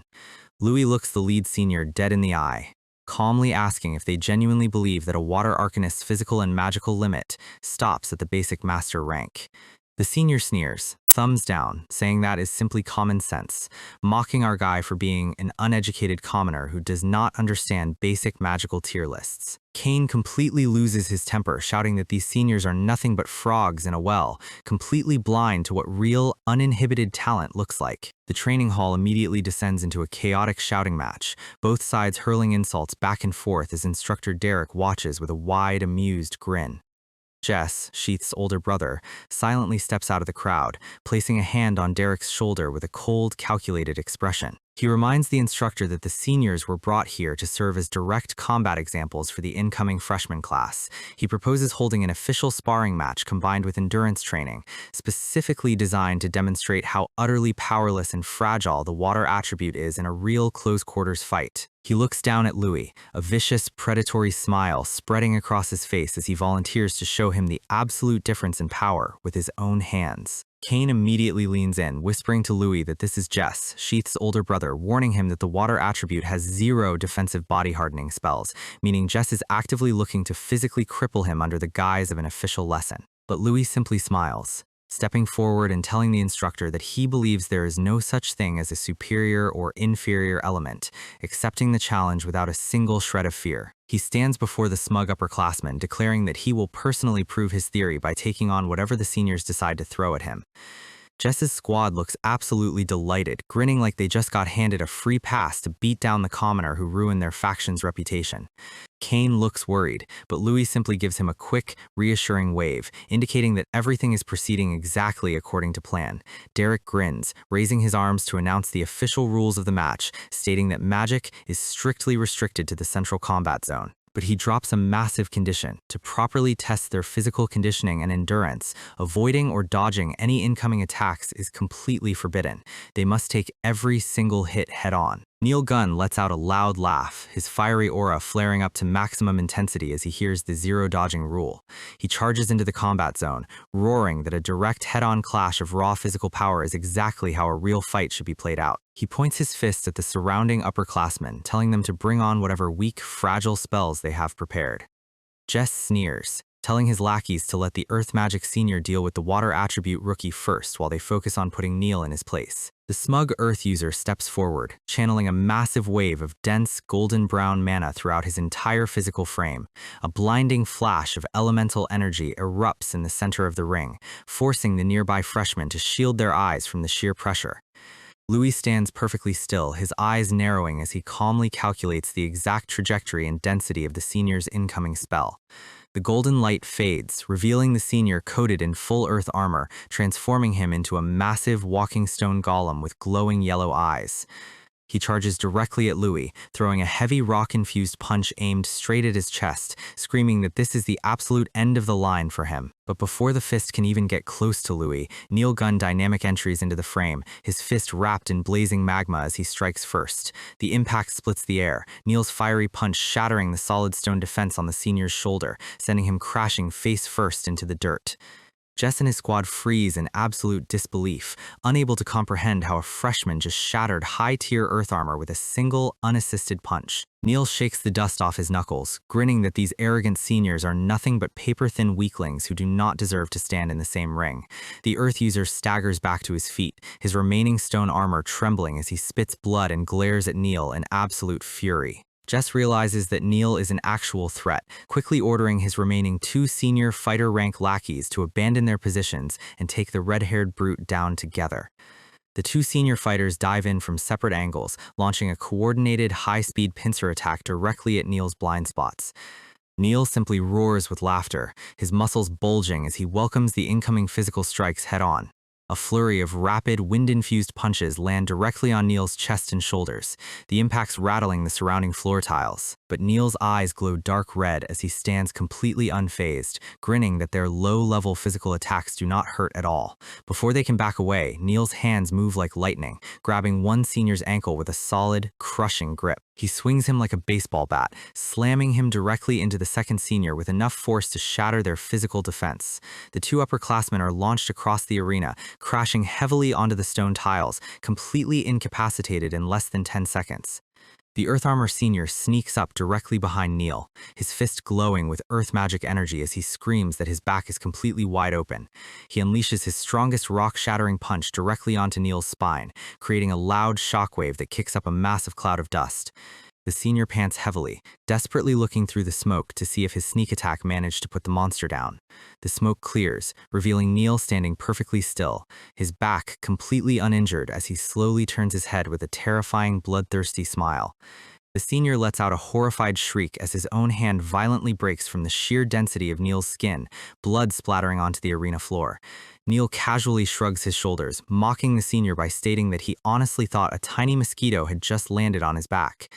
The Earth Senior staggers back in sheer terror, realizing that Neil did not just tank the hit, he used advanced mana control to concentrate Earth magic to reinforce one single spot on his skin at the exact millisecond of impact. Before he can even beg for mercy, Neil steps in, delivering a devastating, fire-infused punch straight to the senior's stomach. The explosive kinetic force of the impact launches the senior across the entire training coliseum like a comet. He smashes directly into the reinforced stone wall of the arena, getting embedded deep inside the cracked concrete as the dust slowly settles. Derek looks at the embedded senior, using the moment to advise the rest of the class to never forget their basic training if they do not want to end up as a permanent wall decoration. Louis' sweat drops from the sidelines, wondering if his red-haired rival is perhaps taking this simple gym class a little bit too far.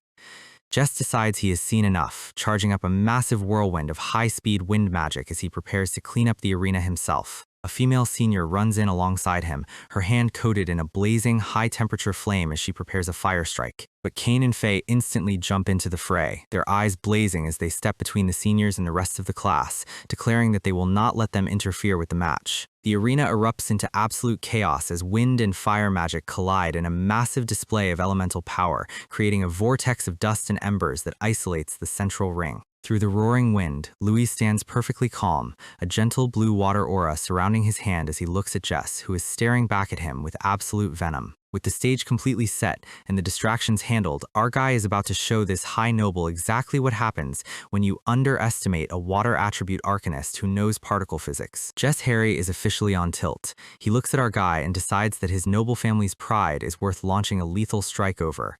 He cracks the concrete floor as he leaps into the air, aiming to put the arrogant freshman back in his place. He drops from the ceiling like a meteor, channeling his wind mana to the absolute limit. Unleashes his signature Gale Penetrate attack, driving a high-speed localized tornado directly at Louis' head. Locks him in. The impact splits the air, but Jess's eyes go wide as his windblade grinds against a massive shield of solid glowing ice. Louis holds the line effortlessly, his superionic ice absorbing the kinetic force of the gale without showing a single fracture. Jess looks like he just saw a ghost. Rebounds off the barrier, his entire momentum completely neutralized in a single defensive play. He stares at his frozen gloves, trying to process how basic water magic is currently freezing his active wind spells. Louis calmly explains that it is just a simple application of high-density water particles, keeping his forbidden fusion cover story perfectly intact. Across the arena, another senior tries to sneak attack Miliana, but she channels her own water barrier to deflect the blow. She looks over at Louis, her eyes sparkling with absolute awe as she realizes what water magic is actually capable of. Jess grits his teeth, realizing these freshmen are not the easy lobby he was promised, and notes that dealing with them is going to require a much dirtier playstyle. Before he can plan his next move, Neil Gunn dynamic entries another senior directly into the stratosphere. Jess sneers and slips back into the shadows, letting his lackeys take the heat. Neil lands with a heavy thud, his eyes scanning the room for his next victim. He turns his gaze toward Jess, his fists blazing with fire as he asks if he is ready to act as his next personal punching bag. Swings a massive fire punch, but Jess uses his wind-assisted speed to effortlessly drift out of the hitbox. Neil's explosive fire strikes completely miss, tearing through the floor tiles and sending the surrounding noble seniors running for their lives. Another wind user senior flies down from the ceiling, trying to catch Neil off guard mid-swing.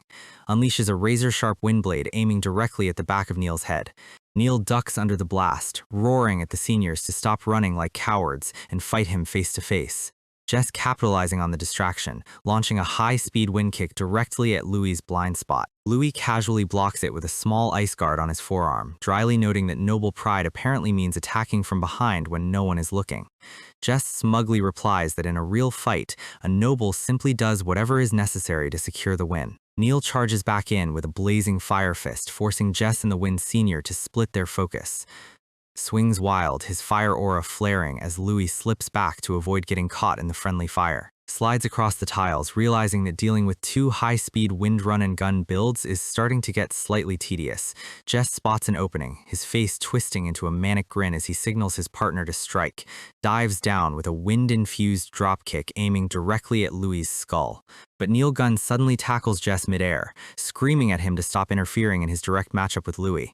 Jess spits blood, completely losing his mind as he asks Neil why he cannot comprehend basic team tactics in a group fight. Neil throws him across the training hall like a piece of garbage, turning his blazing fists back toward Louis with a terrifying grin. Shouts that it is finally time to settle their match without any annoying distractions. Derek watches from the sidelines, noting that Neil's high-speed close-quarters style in such a tight space proves he is a natural combat prodigy. Louis tracks Neil's high-speed arm movements, his mental calculations instantly mapping out the exact structural flaw in his physical posture. Strikes Neil directly in the throat with a precise, low-impact blow that instantly cuts off his breathing. Faye screams a warning as Neil's eyes flare with manic energy. Neil ignores the windpipe damage, his hand locking onto Louis' wrist with a crushing grip. Grins through the blood, letting Louis know that his little calculated evasion plays are officially over, slamming a massive fire-infused punch straight into Louis' jaw, creating an explosion that rattles the arena. Neil laughs hysterically, but Louis simply stands there, wiping a small trickle of blood from his cheek while calmly pointing out that he officially crossed the line. Unleashes a massive, freezing frost aura directly through his gripped wrist, the temperature dropping instantly. Neil finds the sudden ice freeze absolutely hilarious, declaring that a little cold water is not going to be enough to slow him down. Grins that since the teacher ordered them to show off their bodies, he is going to take every single hit head-on without running. Louis looks at him with cold, glowing blue eyes, asking if he prefers his conditioning lesson to be slightly more severe. Instantly encases Neil's entire right arm and shoulder in a massive, jagged cluster of solid, razor-sharp ice spikes. Neil's laugh turns completely unhinged as the frostbite sinks in, screaming that the physical pain is the most amazing feeling he has ever experienced. He ignites his fire mana from within his frozen pathways, steam erupting as he forces his body to melt the ice. Winds up his other fist, the fire burning through the remaining frost as he prepares to strike. Declares that clashing with Louis is the only way he is going to unlock his true physical potential, demanding they continue the fight until one of them stops breathing. To understand why this kid is a complete masochist, we have to look at how he spent his childhood. Years ago, Neil was just a weak commoner child crying by a riverbank. One evening, a pack of wild magic wolves with glowing red eyes surrounded him in the deep forest. Neil spit out his water, turning around to find himself completely cornered by predators. The wolves lunged at him, aiming directly for his throat. He blocked their bites with his bare forearms, his small fists doing absolutely nothing to deter them. A massive wolf sank its fangs deep into his wrist, blood dripping onto the grass. But instead of crying, Neil ignored the agony and grabbed the wolf by the throat, prying its jaws open with his bare hands. Let out a terrifying roar that echoed through the trees. As his blood-red fire aura awakened for the first time, Neil realized that physical pain is the only true proof that you are still alive. He stood over the bodies of the slaughtered pack, his blood-splattered chest shaking as he laughed in the dark. He watched his deep wounds steam and close, his dual attributes accelerating his natural recovery. He learned that pain is a resource that makes you stronger, and that only the absolute strongest deserve to survive in this world. He sat in the middle of the carnage, completely transforming into the battle-hungry monster he is today, looking up at the sky with glowing red eyes, begging the universe to give him more pain to fuel his growth. Back in the training hall, Neil stomps his foot, launching himself into the air like a rocket. Dives down at Louis, screaming his name across the Colosseum. Wraps himself in a massive fireball, calling Louis a fellow monster who is starving for raw power. Louis simply sighs, raising his hands to channel a precise defensive water current around his body. Uses a fluid sweeping motion to redirect the incoming kinetic energy of the fireball. Redirection complete. The fire blast explodes harmlessly against the concrete tiles behind him. Neil is left completely off balance in midair. Louis delivers a brutal downward heel kick directly onto the back of Neil's neck, driving him face first into the floor. Neil spits blood, but his grin only grows wider as Louis follows up with a rapid-fire combination of precise physical strikes. Kane and Faye watch with sweat drops, realizing Neil is going to get himself killed if they do not find a way to stop his rampage. Neil charges back in, screaming that he is not even close to being done. Louis realizes he needs to neutralize him immediately without breaking the Academy's strict rules against lethal harm. Presses his glowing palm directly against Neil's stomach, telling him to finally calm down. Unleashes a massive wave of solid ice spikes, his ice tempest technique erupting across the arena. Neil is completely frozen in place inside a colossal block of jagged ice, laughing that the cold actually hurts. He immediately ignites his fire mana inside his physical body, steam pouring out as he tries to break the structure. His fire-infused muscles bulge under the ice as he prepares to shatter the barrier. Derek looks on with a smug grin, thoroughly enjoying the freshman's unhinged performance. Neil cracks the ice, roaring that a simple frozen barrier is not going to be enough to hold him down. Red eyes glowing through the steam as he prepares to resume his rampage. Suddenly, a massive shadow drops from the ceiling like a lightning strike. A colossal impact completely flattens the floor, kicking up a massive cloud of dust and debris. Louis blinks in surprise as the wind pressure sweeps across his face. The dust clears, revealing Kylie standing calmly with her heel planted directly onto a completely knocked-out Neil, calling him a brainless idiot. Derek approaches her with hearts in his eyes, walking like a cartoon simp and praising her beauty.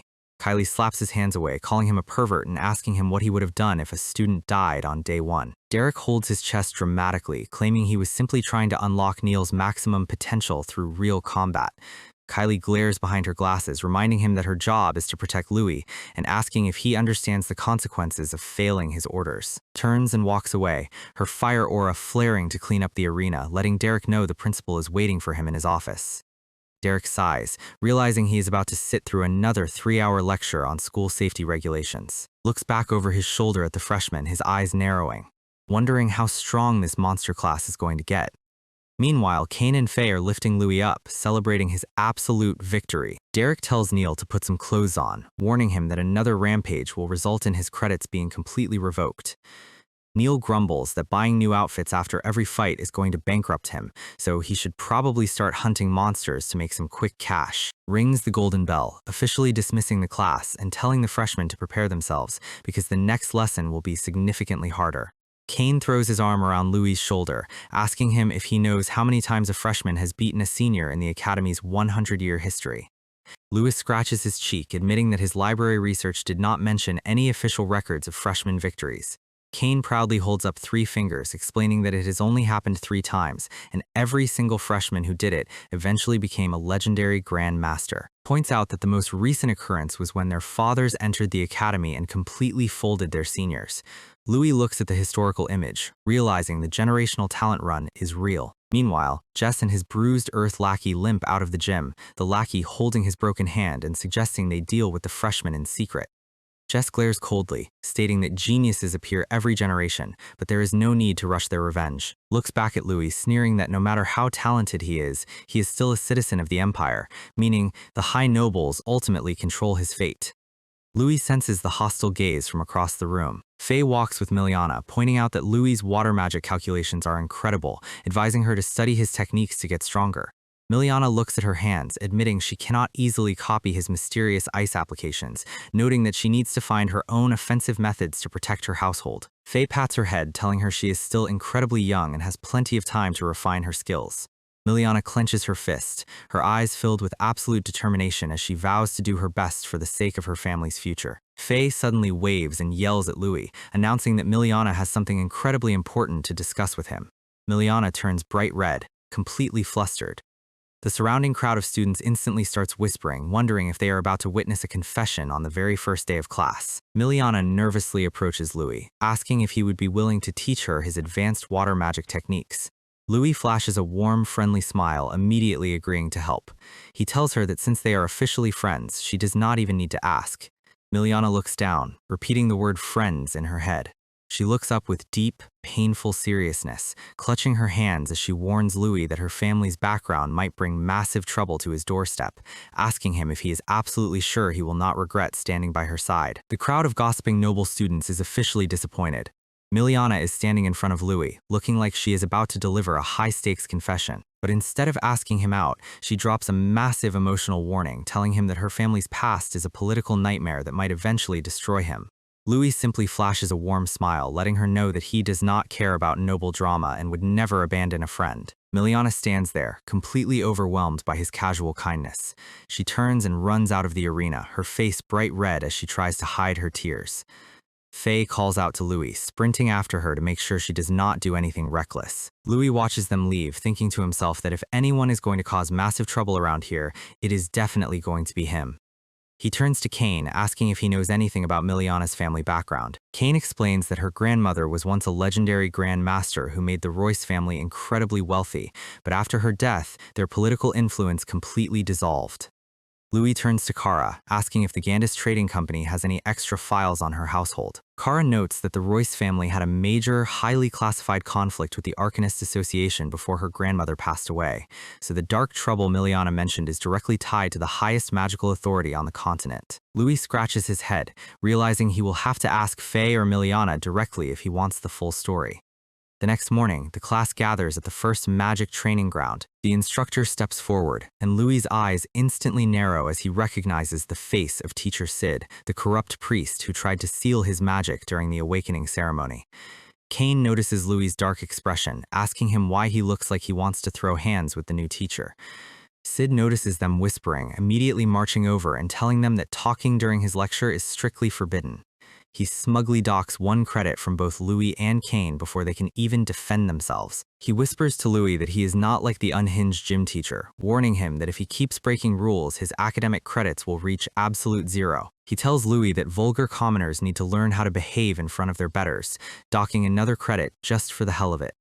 Sid steps into the center of the yard, channeling his mana to demonstrate his magical authority. With a heavy gesture, he summons a massive stone sentinel, armed with a giant shield. Kane gasps at the sheer size of the earth magic statue. Sid summons a blazing fire sword above his hand, explaining that to become a true apprentice, they must learn to materialize physical weapons from their elements, and if they can coat their entire body in arcane armor, they will officially reach the fighter rank. He demonstrates how to control and shape the raw elemental flow through physical motion, drives a massive fire blade directly through his own stone sentinel, slicing the giant shield in half. The noble students gasp in awe, completely amazed by his high-tier destructive power. Sid announces that they will all take turns attacking the stone statue, promising a massive bonus of 5 credits to the student who deals the highest damage. He tells everyone to form groups based on their attributes, but singles out Louis, ordering him to sit on the side and practice basic water armor because the water element is useless for offense. The nearby noble students immediately start snickering, mocking the water attribute as a glorified human punching bag. Miliana clenches her fists, her eyes tearing up as she realizes the system is designed to keep water arcanists from ever reaching the top ranks. She remembers a mysterious man from the Arcanist Association, telling her she would never be strong enough to restore her family's name. Louis notices her intense expression, wondering who this mysterious person is. Miliana quickly shakes her head, muttering that her personal family issues have nothing to do with him. Louis watches her gather her mana, asking why she is so deeply obsessed with learning offensive spells when water magic is highly specialized for defensive support.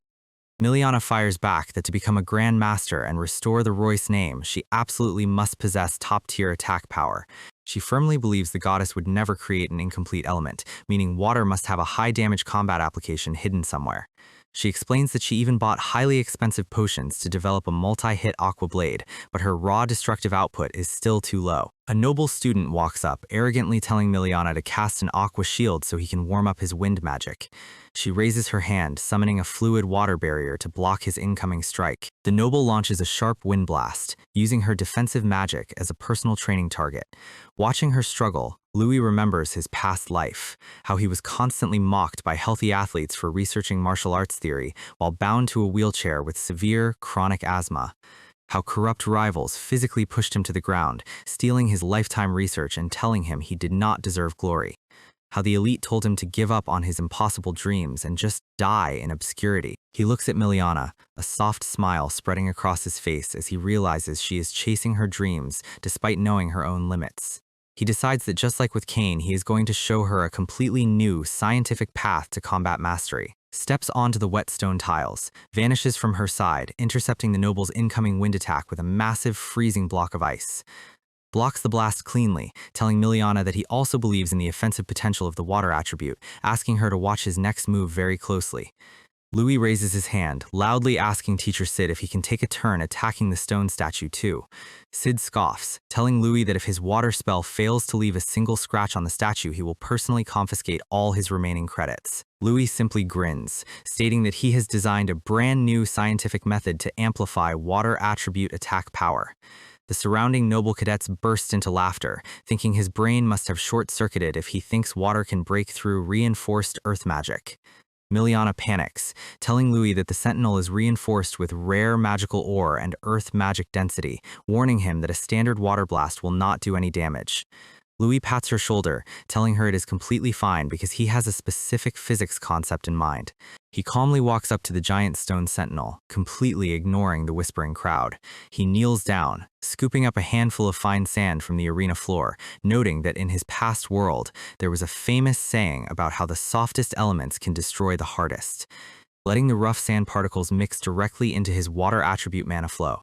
Channels his chi to compress the water, forcing the liquid and sand to collide inside his pathways under extreme physical pressure. When you shoot high-velocity water mixed with solid abrasives through a micro-aperture, it replicates an industrial waterjet cutter. Slices forward. The air splits as the high-pressure stream passes through. Unleashes his custom technique. Martial Arcane, Aqua Cutter. The noble students look at the statue, laughing that his tiny water stream did not even make a splash. But then, the massive, reinforced Earth Sentinel cleanly slides apart into perfectly sliced segments. Sid looks like he just swallowed a brick, his face going completely pale as he stares at the clean-cut stone. The giant statue collapses onto the tiles, sliced into pieces by a basic water spell. Louis looks back over his shoulder with a cold blue glow in his eyes, dryly telling the class that this is what real water magic looks like. Later that night, the dorm halls are quiet as the team walks back to their rooms. Cain is laughing hysterically, telling Louis that Teacher Sid's face after losing those 5 credits was absolutely priceless. He mocks the corrupt priest, saying he looked like he had just eaten rotten bread before running out of the training grounds to hide. Louis scratches his head, admitting he was too focused on adjusting his water pressure calculations to even look at the instructor's reaction. Cain mentions that Faye is currently planning to rent a private training room to help Miliana practice her physical conditioning during her free time. But Kara stops them, noting that the academy training room fee is 30 gold coins, and the required mental recovery potions cost a massive 300 gold. Louis turns to Kara, asking if he can pull some strings through the Gandis Trading Company to secure a highly specific order. He asks if the Academy's first practical training mission is scheduled to begin in a few days. The next morning, Teacher Derek briefs the class, announcing that their first official training mission will take place in the Great Mondo Forest on the western frontier. He explains that the forest is a dangerous border territory heavily infested with high-tier monsters.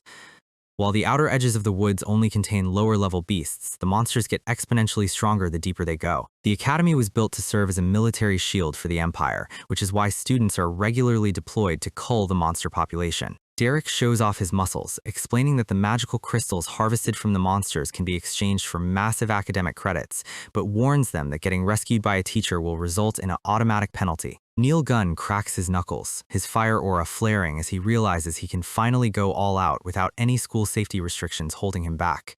Louis talks with Faye and Miliana, noting that training through real, high-stakes combat is infinitely more effective than practicing in a safe gym. He proposes forming a 5-member squad with Cain, Kara, Faye, and Miliana to maximize their combat efficiency and save their gold coins. Miliana nods in agreement, determined to prove her worth to the team. Derek slaps his hands together, officially authorizing the deployment. He tells the freshmen that they will be deployed alongside the senior fighter rank squads to learn the ropes of frontier combat. Jess Harry approaches Louis, giving him a cold, threatening glare and warning him not to lose his life out in the wild. Louis simply smiles, noting that danger is the only way a martial arcanist can grow, leaving Jess gritting his teeth in frustration. Jess walks away, instructing his senior lackey to completely ignore the freshmen if a fight breaks out, letting them fend for themselves. Kane whispers to Louis, warning him that while the seniors cannot attack them directly under the teacher's watch, they will definitely try to lure them into high-tier monster territory to get them wiped out. Louis simply grins, noting that a stronger monster means a much more valuable magic crystal for their harvest quota. The squads march into the dense, fog-covered Great Mondo Forest, the seniors keeping a safe distance. Kane looks around, noting that this area was once the territory of high-tier behemoths before the ancient saints wiped them out. Jess's lackey smirks, thinking to himself that a group of weak apprentices trying to survive on the outer edge is absolute suicide. Suddenly, a massive clawed paw stomps onto the path, cracking the earth. The senior flinches in horror as a massive shadow looms over him. An elite fighter-class grand bear emerges from the bushes, its red eyes glowing with pure aggression. The cowardly senior instantly leaps up into a high tree branch, shouting down that this is a perfect combat lesson for the freshmen and that he will watch their performance from safety. He smirks, knowing the grand bear possesses extreme defense and stamina that should easily crush any basic apprentice-level spells. Louis steps into a low stance, telling the team to immediately prepare for battle. The grand bear lets out a deafening roar that shakes the surrounding trees. Faye charges in first, her spear coated in blazing fire magic as she drives a piercing thrust at the beast. The bear swipes its massive claw, Faye barely leaping back in time as the force of the blow shatters the ground. Kane drops from above, spinning through the air with his wind-infused daggers, slashes the bear's back, but his wind blades barely scratch its dense, magically reinforced hide. The bear turns with a heavy counterswipe, Kane barely dodging the high-speed claw as it pulverizes the nearby stone. Kara lets loose a fire arrow from his bow, the projectile exploding on the bear's shoulder but only succeeding in making it angrier. Louis praises Kara's aim as the bear charges directly toward the center of their formation. The colossal beast rears back, preparing to crush the freshman with its full body weight. Miliana Royce sprints forward, channeling a massive water current directly through her staff. Dives under the bear's swipe, wrapping the fluid water rings directly around its massive front paw.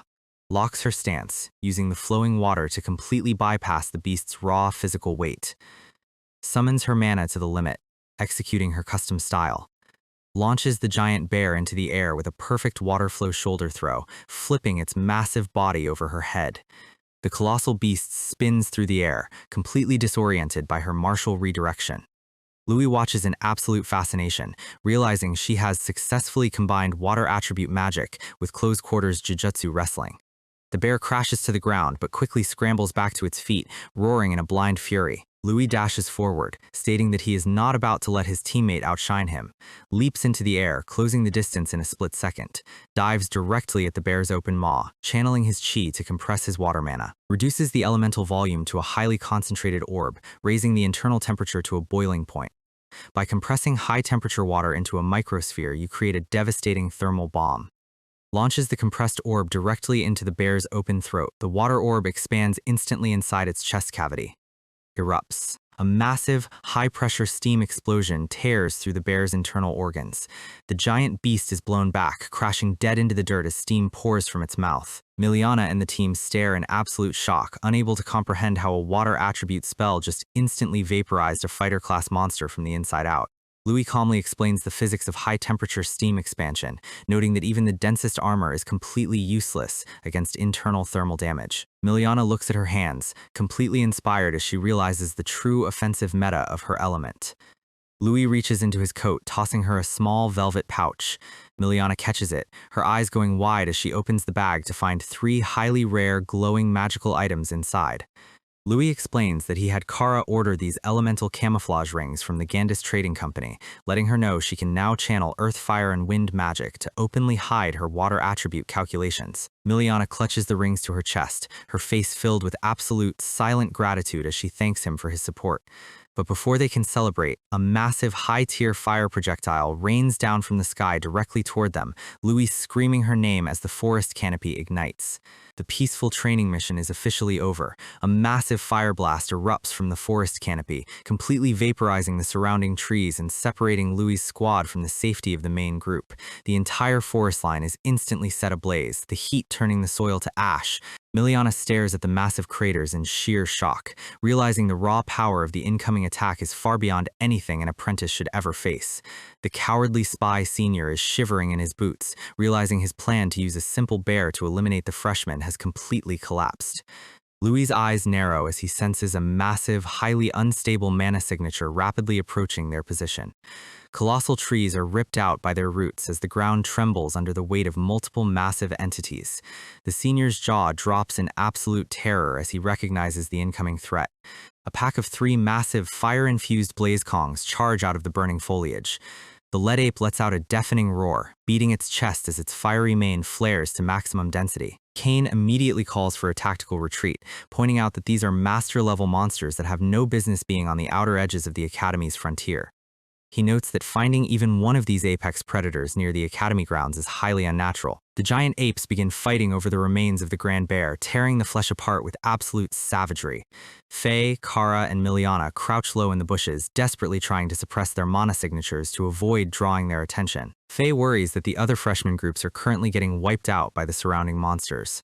Meanwhile, over in the central sector, Teacher Derek is busy carrying wounded, bleeding cadets away from the front line. But while everyone else is running for their lives, Neil Gunn is standing perfectly still, a massive, unhinged grin spreading across his face as he challenges a giant ape to a direct fight. Cracks his knuckles, declaring that a high-tier monster matchup is exactly the kind of painful training he was looking for.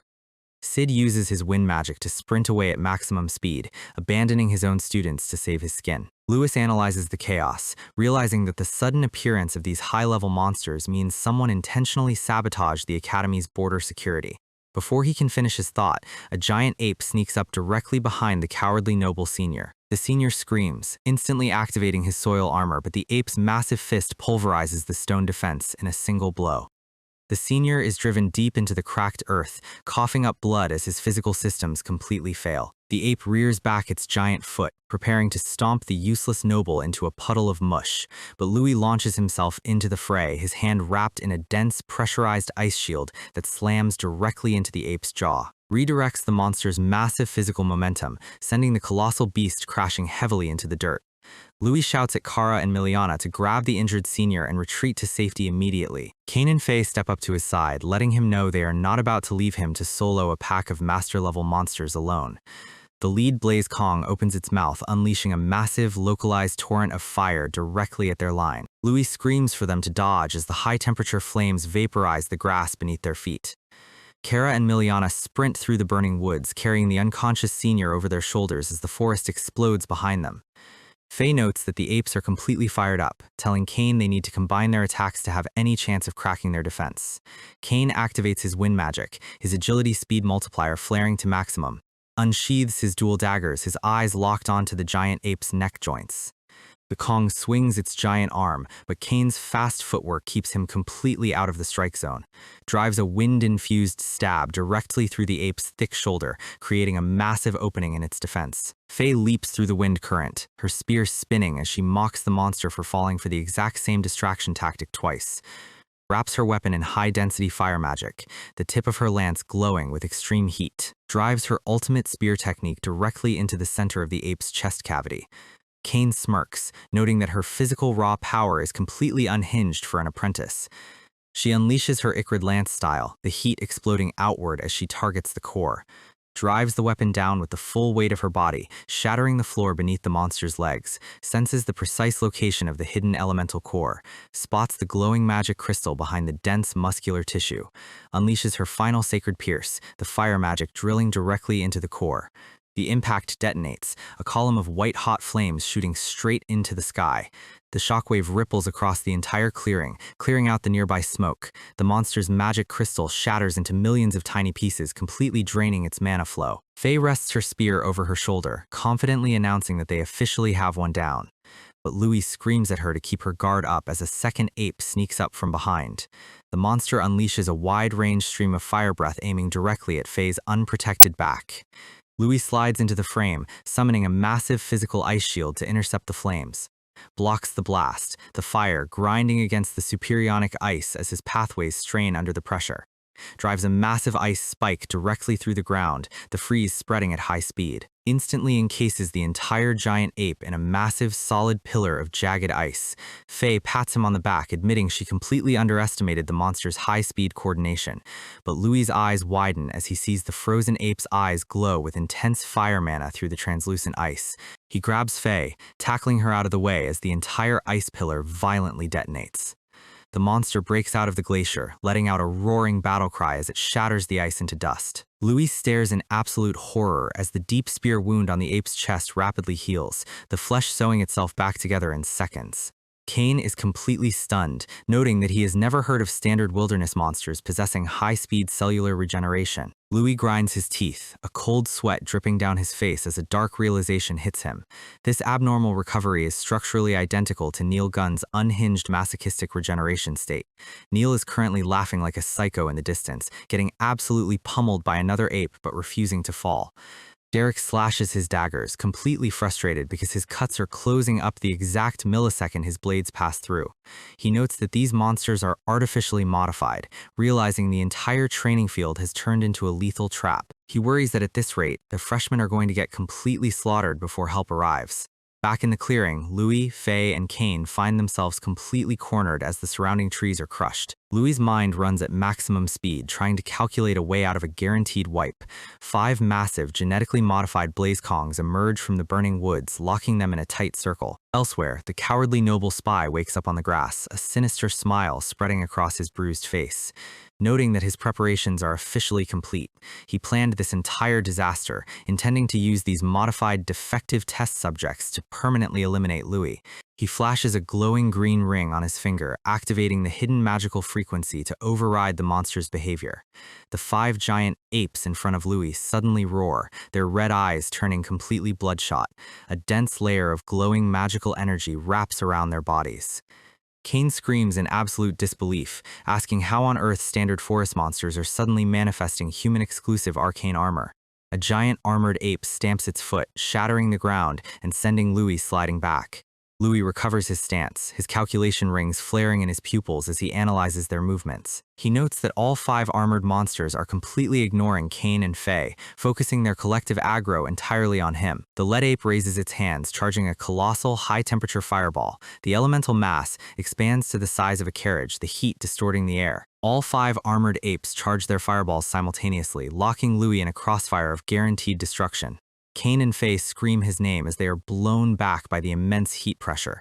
The 5 fireballs detonate in a simultaneous strike, a massive pillar of white-hot flame consuming the entire clearing. The explosion rises above the tree line, turning the sky a deep, ominous orange. Standing at a safe distance, the cowardly noble spy smiles, declaring their assassination operation an absolute success. The spy senior laughs in the dark, confident that no freshman could ever survive a 5-fold master-level blast. Derek is busy choking out a standard monster, but suddenly pauses as he senses a massive, impossible wind pressure. Neil Gunn looks back over his shoulder, his smile fading as a massive explosion of light cuts through the fire.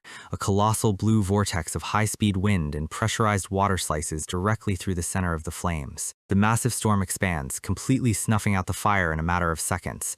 Kane and Faye stare into the center of the vortex, their faces completely frozen in absolute disbelief. Floating in the middle of the glowing water sphere is Louis, his arms outstretched as he controls the entire localized storm.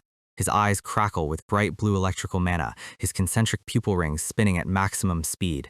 Kane whispers that controlling a dual attribute spell over such a massive area is a feat reserved exclusively for high-tier masters, realizing Louis has been hard carrying them with a completely fake power level. But Louis's body is trembling, the physical strain of artificially accelerating his mana circulation to master level, forcing him to end this fight immediately.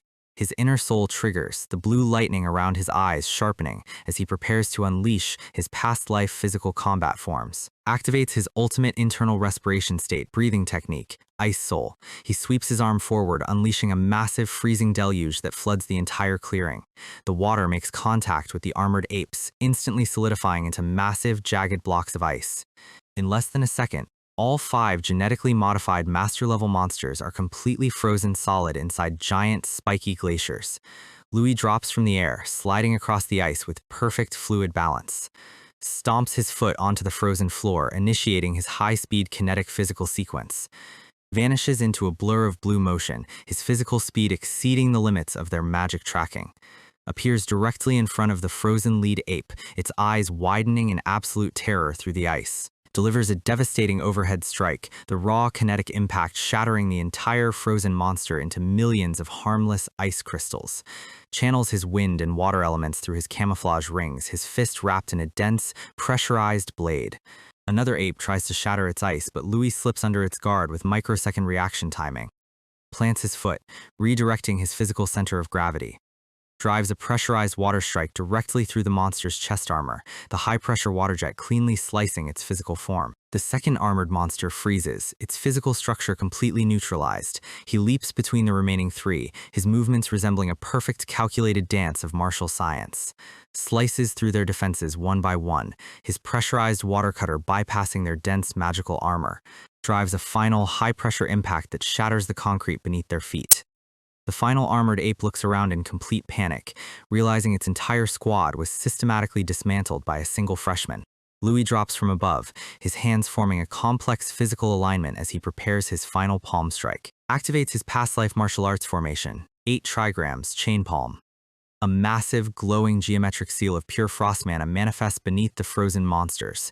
Drives a high-speed torrent of kinetic palm strikes directly into their frozen cores. The rapid-fire impact creates a deafening shockwave that shatters the surrounding ice blocks.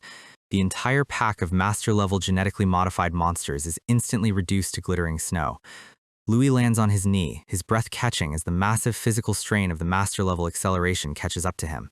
The giant ice structures slowly dissolve, leaving a completely cleared combat zone behind. The remaining ice fragments melt, the steam rising into the cool evening air. He stands in the center of the sparkling mist, his dark hair falling over his face as his mana levels slowly stabilize. Watching from the trees, the cowardly noble spy clutches his head in absolute horror, realizing his entire modified monster raid squad was completely obliterated by a D-tier water mage. Kane and Faye sprint over, completely amazed by his victory, while Louis notes that his wind and water circulation is starting to feel much smoother. Kane throws his arm around him, laughing that he never expected a basic ice application to possess such unhinged destructive power. Faye warns them to get out of the forest before more monsters spawn, but Louis simply smiles, letting her know the Academy's heavy hitters have finally arrived. A group of master-rank teachers glide through the trees, their wind magic leaving white streaks in the air. The cowardly spy senior grinds his teeth, realizing his assassination attempt has completely failed, and decides to force an internal mana backlash to make himself look like an innocent victim.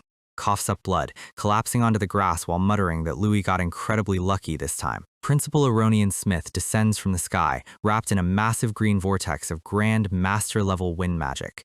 The wind pressure cleanly sweeps away the remaining smoke and fire. Aronian orders the teachers to secure the perimeter and rescue any remaining students, landing gracefully in front of Louis' squad. The faculty quickly begins treating the wounded, unconscious noble cadets scattered across the grass. Aronian asks if they are safe, and Kane enthusiastically explains that Louis just casually soloed several master-level modified monsters by himself. Aronian's face goes completely stiff, trying to comprehend how a 13-year-old freshman managed to survive a master-level gank. Louis steps forward, pointing his finger toward a strange, metallic blue crystal core left behind by the shattered apes, telling the principal that this incident was not a natural disaster. Aronian examines the frozen, glowing red core of the modified Blaze Kong. His face darkens, and he immediately orders the freshmen to return to the safety of the academy dorms while the faculty handles the investigation. The next day, Louis is back at the academy shop, buying a massive mountain of mental recovery potions.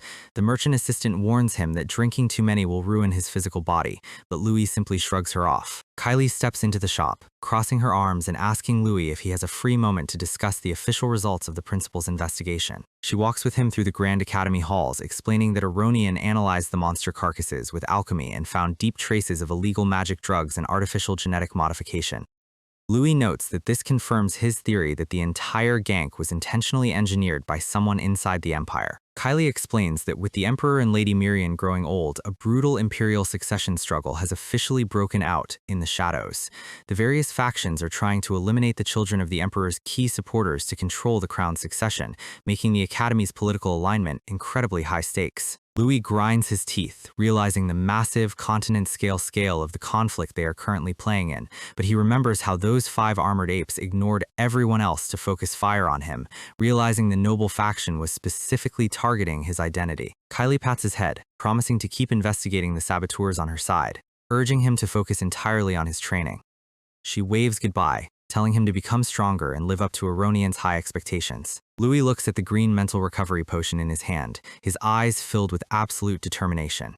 Pops the cork off the bottle with a clean, sharp movement, drinks the entire magical liquid caffeine in a single gulp, his mana pathways instantly flaring. Tosses the empty bottle onto the pavement, noting that he cannot afford to waste a single second of training time. Turns back toward Kane and Faye with a confident smile, determined to break the Imperial meta. Meanwhile, inside a luxurious, dimly lit noble manor, the cowardly spy senior is kneeling on a plush carpet, reporting his findings to his superior. He admits that the modified test subjects imported from the hostile Butan Empire failed to eliminate the target due to Louis' impossible combat output. Sitting on an ornate throne, leg crossed, is Prince Vaughn, the father of Brian and the absolute supreme commander of the noble faction. The senior warns him that if Aronian traces the modified monster corpses back to their faction, they are in deep trouble. Prince Vaughn simply dismisses his panic, noting that even if Aronian suspects their involvement, he has no physical proof to make a move against the high nobility. He looks down at a photograph of Louis, his eyes narrowing as he wonders if this commoner brat is truly the long-prophesized double taboo cursed child. The spy senior grinds his teeth, declaring that Louis' terrifying red aura during the exams confirms his identity, warning that he will permanently interfere with their succession plans. Prince Vaughn raises his hand, a cold smile spreading across his pale face, snaps his fingers, a localized burst of fire magic instantly consuming the photograph of Louis. The senior flinches in surprise as the prince asks him if he honestly walks around actively avoiding insects. Vaughn stands up, his dark cape trailing behind him as he looks out the massive window at the full moon, declaring that the cursed child is nothing to fear. He orders the senior to leak Louis' mana signature and physical details directly to the higher-ups of the Arcanist Association.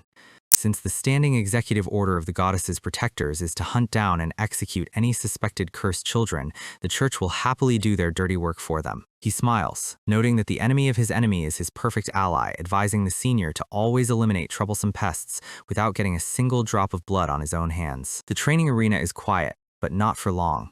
Our guy flares his blue mana, setting up his defense for a highly irregular warm-up. Kane drops from the sky like an angry golden eagle, wind daggers spinning. Louis slips right under the slash, his movement leaving nothing but a cloud of dust. Kane is relentless, sending a flurry of green vacuum blades, but Louis is already 3 steps ahead of the trajectory. He leaps back, his feet barely touching the stone floor as he dodges. Calculating, every muscle movement, every air current, mapped out in his mind in milliseconds. Kane attempts a blind spot backstab, but our guy doesn't even need to look to know it is coming. He pivots on his heel, wrapping his arm in a localized freezing current. A giant, jagged ice glacier erupts from his hand, catching the daggers with a sharp ring. Before he can breathe, a massive flaming lance comes screaming through the air. Faye's fire strike collides with the ice wall, triggering a localized steam explosion that completely blanks out the arena. Louis slides out of the smoke, only to find the ground beneath him turning into a literal swamp. Miliana is manipulating the mud, trying to lock his feet down so the next strike can connect. Louis stamps his foot down hard, instantly freezing the mud beneath him to secure his footing. A giant wall of superionic ice rises to shield him from the next wave. A wind-infused fire arrow from Kara impacts the ice, its core glowing red and ready to blow. The detonation shakes the entire training hall, sending ice shrapnel flying. Faye and Kane lower their weapons, gasping for air, hoping they finally landed a hit on the freshman raid boss.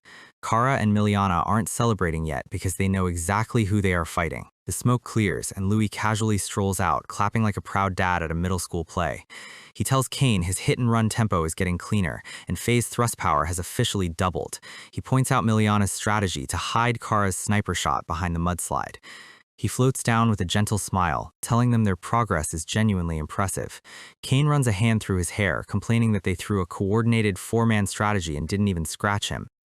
Faye notices the lingering elemental trace around his hand and asks about his bizarre energy sensing technique. Louis explains it is just basic spirit circulation, promising to teach them all after class. Miliana, being the sweet support she is, hands him a green recovery potion to help him cool down. Louis pops the top and starts chugging. Miliana casually says she sometimes feels like he is not even from this world, and Louis immediately does a double-take spit take. He coughs violently, sweating because his entire past life identity just flashed before his eyes. Miliana explains she says that because normal noble clans hoard their secret techniques like dragons, but he just hand-delivers them to his friends. Louis gives a nervous side-eye toward Kara, hoping his cover isn't blown. He laughs it off, claiming it is just his commoner mindset and that they should all climb to the top together. Faye swings her massive spear over her shoulder, telling them they need to wrap it up and rest for tomorrow's combat class. She points her finger at him, warning him not to pull an all-nighter training alone because they are determined to catch up. Kane slaps his shoulder with a grin, telling him they will see him tomorrow. The squad heads out, leaving Louis alone in the dimming arena with a suspicious bag on the bench. Louis opens the sack. It is completely loaded with high-grade mental recovery potions. He grabs one and prepares to down it when suddenly a hand clamps onto his wrist like a steel trap. It is Kylie, looking ready to lecture him into the next century. She gets right in his face, warning him that if he keeps abusing mental recovery drugs, his brain is going to turn to mush. Louis stares at the glowing vial, his pupils shifting into deep calculation rings. He remembers his promise to La Ciela about securing the orphanage's future. He remembers the assassins sent to kill him. He remembers the terrifying pressure of Grandmaster William's spiritual tiger, and he remembers the mutated beasts sent by Prince Vaughn. The world isn't going to wait for him to grow up naturally. He needs power now. He tells Kylie he knows his limits, and then chugs the entire vial in one single absolute power move. Kylie's jaw stays locked, but suddenly Louis's body reacts, a massive dark crimson spiritual aura flaring up like a volcanic eruption. Kylie's eyes go wide. She instantly bulk arms, her body flaring with golden combat mana, taking a defensive stance because she thinks a monster just woke up. Louis immediately drops the aura, looking completely innocent. Kylie de-escalates, looking at her hands in utter confusion. That was not a normal mana flow, but something much more terrifying. She looks down at the table and realizes something is very wrong. A dozen empty potion vials are scattered across the floor. Louis scratches his head, giving her a cheeky, guilty smile.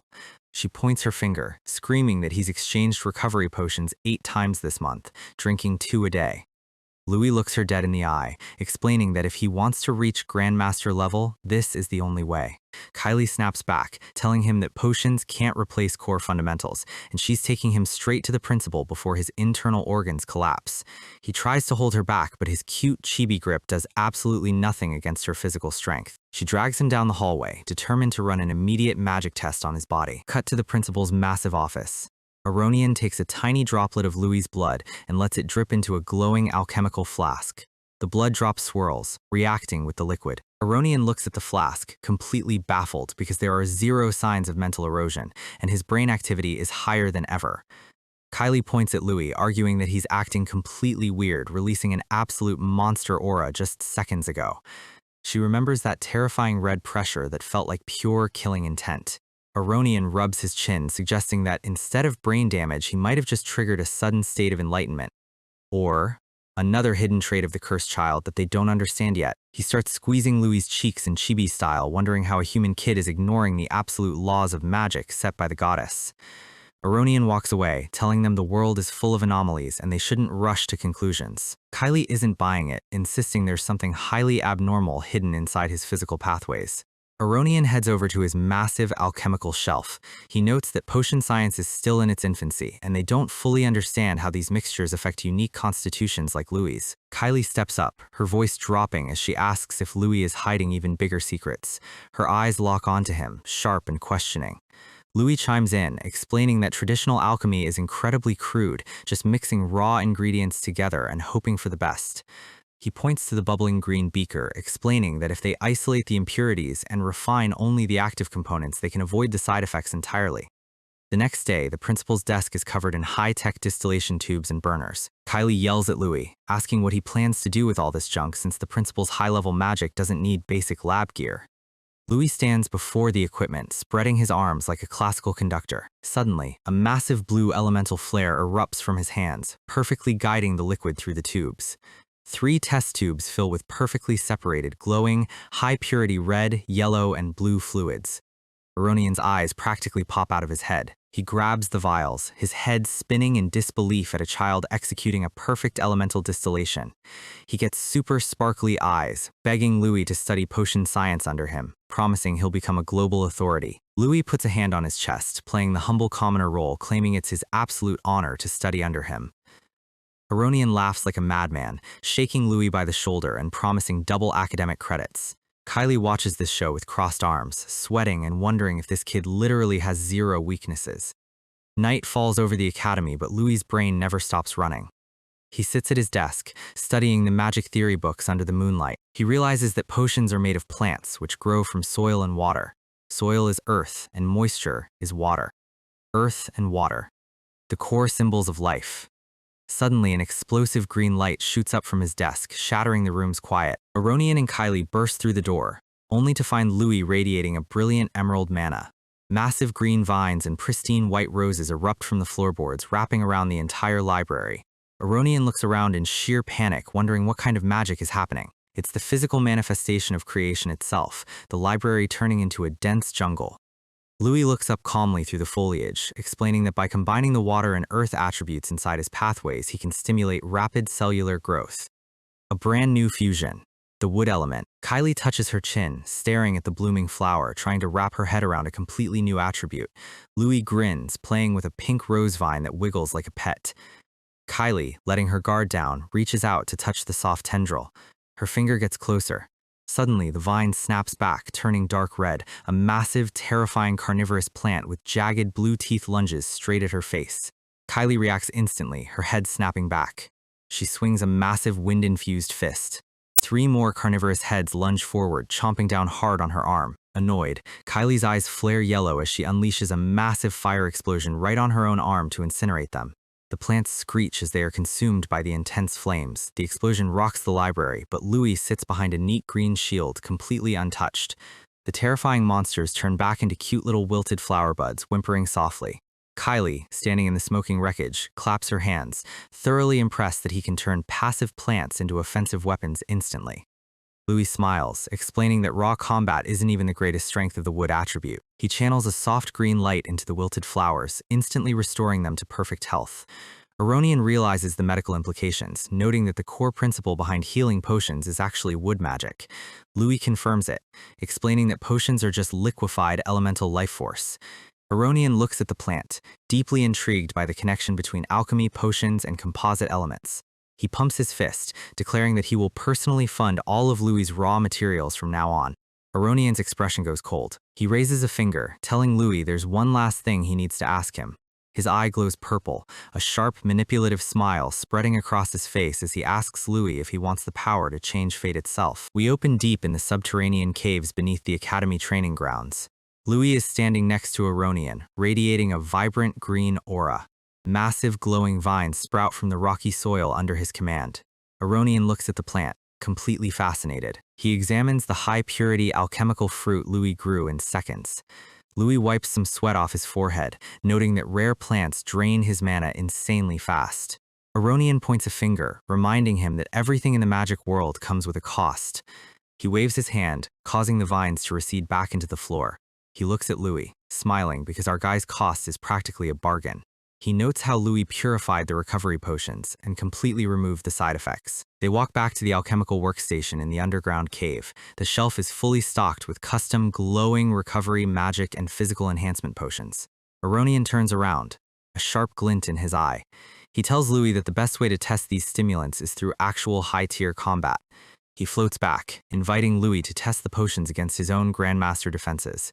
Louis grins, holding 3 glowing vials, telling him he couldn't ask for a better sparring partner. Our guy downs the entire cocktail in one go, treating lethal magic stimulants like casual pre-workout. He tosses the empty glass tubes onto the stone floor.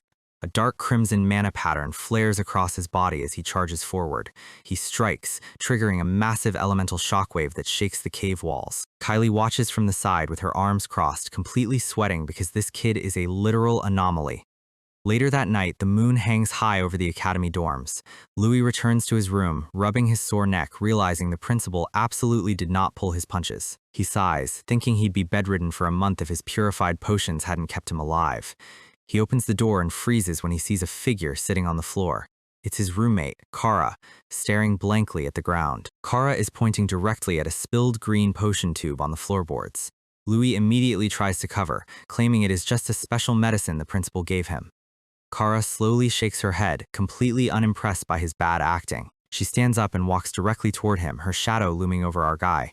Louis starts sweating bullets as she gets right in his personal space. Kara points her finger, calling him out directly. He's the one who made the potion. Louis waves his hands defensively, trying to play dumb, but it is too late. He does a classic chibi panic, realizing his cover is entirely blown. He runs a hand through his hair, asking how she managed to figure it out so quickly. Kara explains that the principal is far too conservative to ever design a formula that radical. Louis smiles, telling her she sees through everything, but begs her to keep it a secret to avoid trouble. Kara reaches into her shirt and pulls out a folded piece of paper. She hands it to a very confused Louis.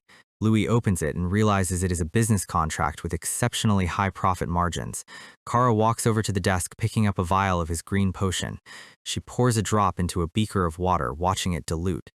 She tells him that diluting the formula is the perfect way to protect his identity. Louis looks at the beaker, realizing the absolute genius of her proposal. By selling diluted versions through her trading company, no one will ever trace the creator. She smiles, pointing out that this ensures both maximum safety and guaranteed profit. She taps his chest, telling him the developer stays secret, keeping both of them safe. Louis looks at the contract, realizing that with the Gandis Trading Company's network, he can secure rare ingredients for his research. He tells her it is an incredible offer, but he has two strict conditions before he signs. First, they must dilute the potion's potency to hide its power, and second, she must use the profits to support the Mantilla orphanage. Kara snatches the paper back with lightning speed, completely on board. She sits at the desk, instantly drafting the new terms with a fountain pen. She presents the finalized Candice Trading Company contract with a smug expression. Louis chuckles, shaking her hand, praising her business instincts as the son of a master merchant. He leans in, offering a few additional marketing tips to maximize their profit margins. The two huddle over the desk like coordinate partners planning a corporate takeover. Kara looks at him, momentarily caught off guard by his sharp analytical mind.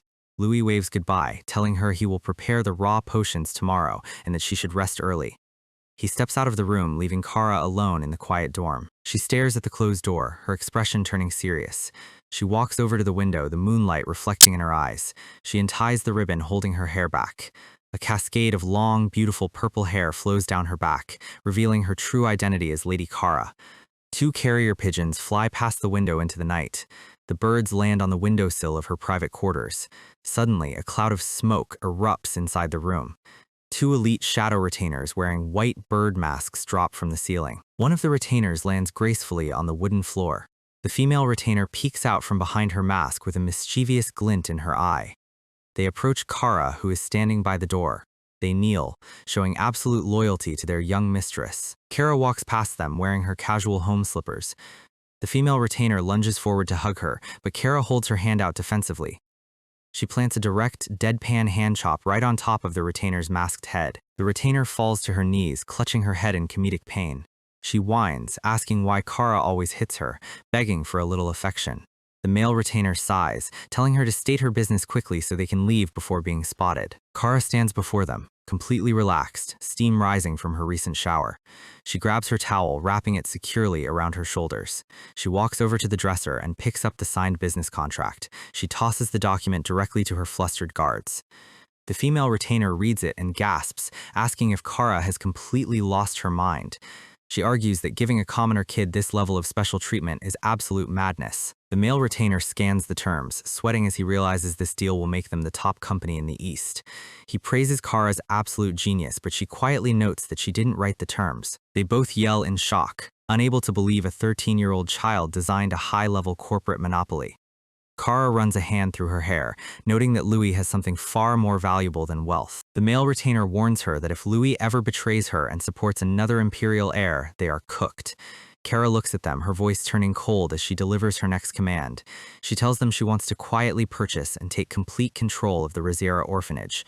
She looks out the door, noting that Louis is far too kind to survive the upcoming political storm alone. She waves her hand, dismissing her shadow guards for the night. The white pigeons take off from the balcony, disappearing into the dark sky. Kara walks slowly across the quiet room. She looks out at the full moon, noting that the academy midterm exams are rapidly approaching. She whispers Louis's name, her eyes narrowing with intense curiosity. She challenges him to show her the true depth of his potential. Cut to the grand arena of the Candria Arcanist Academy Examination Center. Teacher Derek stands on the podium, introducing the first phase, the corridor of traps. We get a quick montage of the main cast failing miserably. Faye gets tangled in blood vines while Kane gets blasted by wind traps. Miliana gets pinned down by iron spikes, and Kara gets targeted by a horde of water slimes. Neil charges through completely shirtless, only to get knocked out by a swarm of shadow bats. Derek crosses his arms, yelling at the freshmen that if their scores don't improve, next semester will be physical training hell. A proctor with glasses walks up, noting that the freshmen's physical fundamentals are actually improving. Derek smiles, stating that the only student he is genuinely interested in is currently standing at the starting gate. The proctor looks down, recognizing Louis, noting that even the principal has been keeping a close eye on him. He predicts Louis might score a decent 500, but Derek confidently claims he will break 600. Derek laughs, proposing a friendly bet with a premium 10-year aged liquor on the line. The surrounding noble students sneer, claiming there is no way a commoner can clear a maze that crushed the elite heirs. Louis steps up to the stone threshold. He calmly walks into the dark, narrow stone corridor. A mechanical crossbow trap triggers, launching a volley of fire arrows straight at his head. The ceiling lights up with a dozen magical tracking arrays. A massive wave of fire projectiles rains down, completely blocking the path. Louis's eyes shift as he activates his void calculation method. His muscles activate as he maps out the kinetic vectors of every single incoming projectile. Calculation complete. He dashes forward, slipping past the fireballs as they detonate behind him. He parkours off the stone walls, utilizing the momentum to dodge a falling iron portcullis. He sprints through a narrow gap, just as a massive fire explosion fills the corridor. He slides low under a rotating blade trap, his face inches from the steel. Suddenly, a massive purple toxic gas trap erupts from the stone floor. Louis pivots on his heel, executing a sharp, high-speed lateral jump. He leaps over the toxic cloud, landing perfectly on a narrow stone ledge. He drops back to the ground, using a light roll to absorb the kinetic impact. He takes a quick breath, his eyes scanning the dark corridor ahead. Suddenly, a massive stream of pressurized water shoots out from the shadows. A giant jet slime blockades the corridor, gurgling aggressively. The slime inflates, preparing to launch a rapid-fire volley of water cannons. Louis steps into the attack vector, his eyes glowing with concentric blue calculation rings. He slides under the high-pressure water jets, letting them blast the stone walls behind him. The giant slime splits into a dozen smaller, high-speed water slimes. Louis looks up as a loud mechanical grinding sound echoes from the ceiling. A massive reinforced iron cannon drops down from a hidden compartment. A wall of fire turrets activates behind him, locking him in a perfect pincer attack. The water slimes launch a simultaneous barrage of pressurized liquid jets. The fire turrets unleash a massive torrent of high-temperature flames from the opposite side. Louis stands perfectly still in the center of the crossfire. He leaps straight up, his body spinning as the fire and water blasts collide directly beneath him. Mid-air, his mind processes the massive stream of kinetic data, seeking the underlying essence of the traps. He maps the exact collision path of the mechanical fire systems and the elemental water slimes. Calculation complete. He finds the perfect overlapping vector. He drops from the ceiling, landing directly behind the defensive line. He runs up a vertical stone wall, completely bypassing the primary blast zone. He grins, noting that the optimal solution is to let the traps destroy each other. He deliberately steps on a hidden mechanical floor plate, triggering the tracking arrays. The fire turrets fire a massive volley, but Louis is already gone. The flames blast directly into the charging water slimes. He uses the resulting steam explosion to launch himself over the remaining barriers. He moves like a ghost, leaving a trail of blue afterimages as he triggers and evades every single trap in sequence. The water slimes are vaporized as they get caught in the mechanical cannon's fire. The giant iron cannon is blasted off its mounts by its own backfiring ammunition. Louis vaults over the burning wreckage, completely untouched by the chaos. A massive explosion rocks the center of the maze, visible to the entire arena. The proctor's jaw drops, sweating as he realizes Louis is actively manipulating the trap mechanics. He stammers, noting that Louis didn't just dodge, he neutralized the monsters and the traps simultaneously. Derek smiles smugly, predicting the kid is about to shatter the Academy's all-time record. Louis walks calmly down the final corridor, the sound of ticking gears fading behind him. Suddenly, a high-frequency screech echoes from the ceiling. A massive, purple shadow projectile lunges at his face with blinding speed. Louis tilts his head back, the dark claw scraping inches past his chin. He notes that the attack speed is incredibly fast. A swarm of echo bats, the fastest monsters on the continent, drops down to block the exit. The proctor watches on the screen, claiming no student can clear these beasts without active magic. Louis punches the stone floor hard, sending a massive shockwave of physical kinetic force through the ground. He leaps into the air, surrounded by floating stone shrapnel. His hands move in a blur, swatting the bats out of the air with precise kinetic strikes. He unleashes a rapid-fire flurry of palm strikes, utilizing their own momentum against them. He grabs a falling bat, using its wings to parry a sudden blind spot lunge. He drives a final, wind-infused strike straight through the lead monster's core. The proctor's glasses slide down his nose in absolute shock at the high-speed execution. He stammers, utterly mesmerized by Louis's flawless analytical eyes and instant decision-making. He mutters that if a kid with that level of tactical genius ever joins the military, the geopolitical balance is over. Louis walks out of the dark exit gate into the bright arena. The arena scoreboard suddenly detonates with massive magical fireworks, flashing a perfect score of 999. Louis walks down the steps, looking completely bored by the legendary challenge. The noble students in the stands scream in disbelief, unable to process a commoner setting a perfect record. Louis takes a deep breath, glad to finally have that annoying phase out of the way. The noble heirs clench their fists, swearing to beat him to a bloody pulp during the upcoming combat phase. Derek laughs hysterically, slapping the proctor's back, demanding his premium liquor. Kane, Faye, and Miliana run up, congratulating him, though Kane confidently notes he still wouldn't lose in a direct duel. Suddenly, Neil Gunn walks past them, his face casting a dark, silent shadow. He ignores the crowd entirely, walking down the stone corridor. Kane notes that Neil was unusually quiet today, wondering if he finally realized the massive gap in their strength. Louis watches him walk away, his expression turning serious. A massive, dark red physical aura flares around Neil's back, proving he is a ticking time bomb. Derek steps onto the central podium, announcing the immediate start of the combat exam lottery draw. The student representatives walk up to draw their blocks from the wooden lottery barrel. The smug noble senior, Jess's primary lackey, smirks as he reaches into the barrel. Louis and Kane watch him closely from the front of the queue. The senior's red ring flares with a subtle illegal mana frequency, pulling a specific paper slip to his hand. He walks past Derek, giving a highly suspicious, arrogant grin. He presents the drawn block slip to the tournament proctor. He smirks, thinking to himself that Louis is a dead man walking. He plans to let consecutive waves of elite seniors wear down his physical stamina before delivering the final blow. Louis reaches into the barrel, drawing his own tournament slot.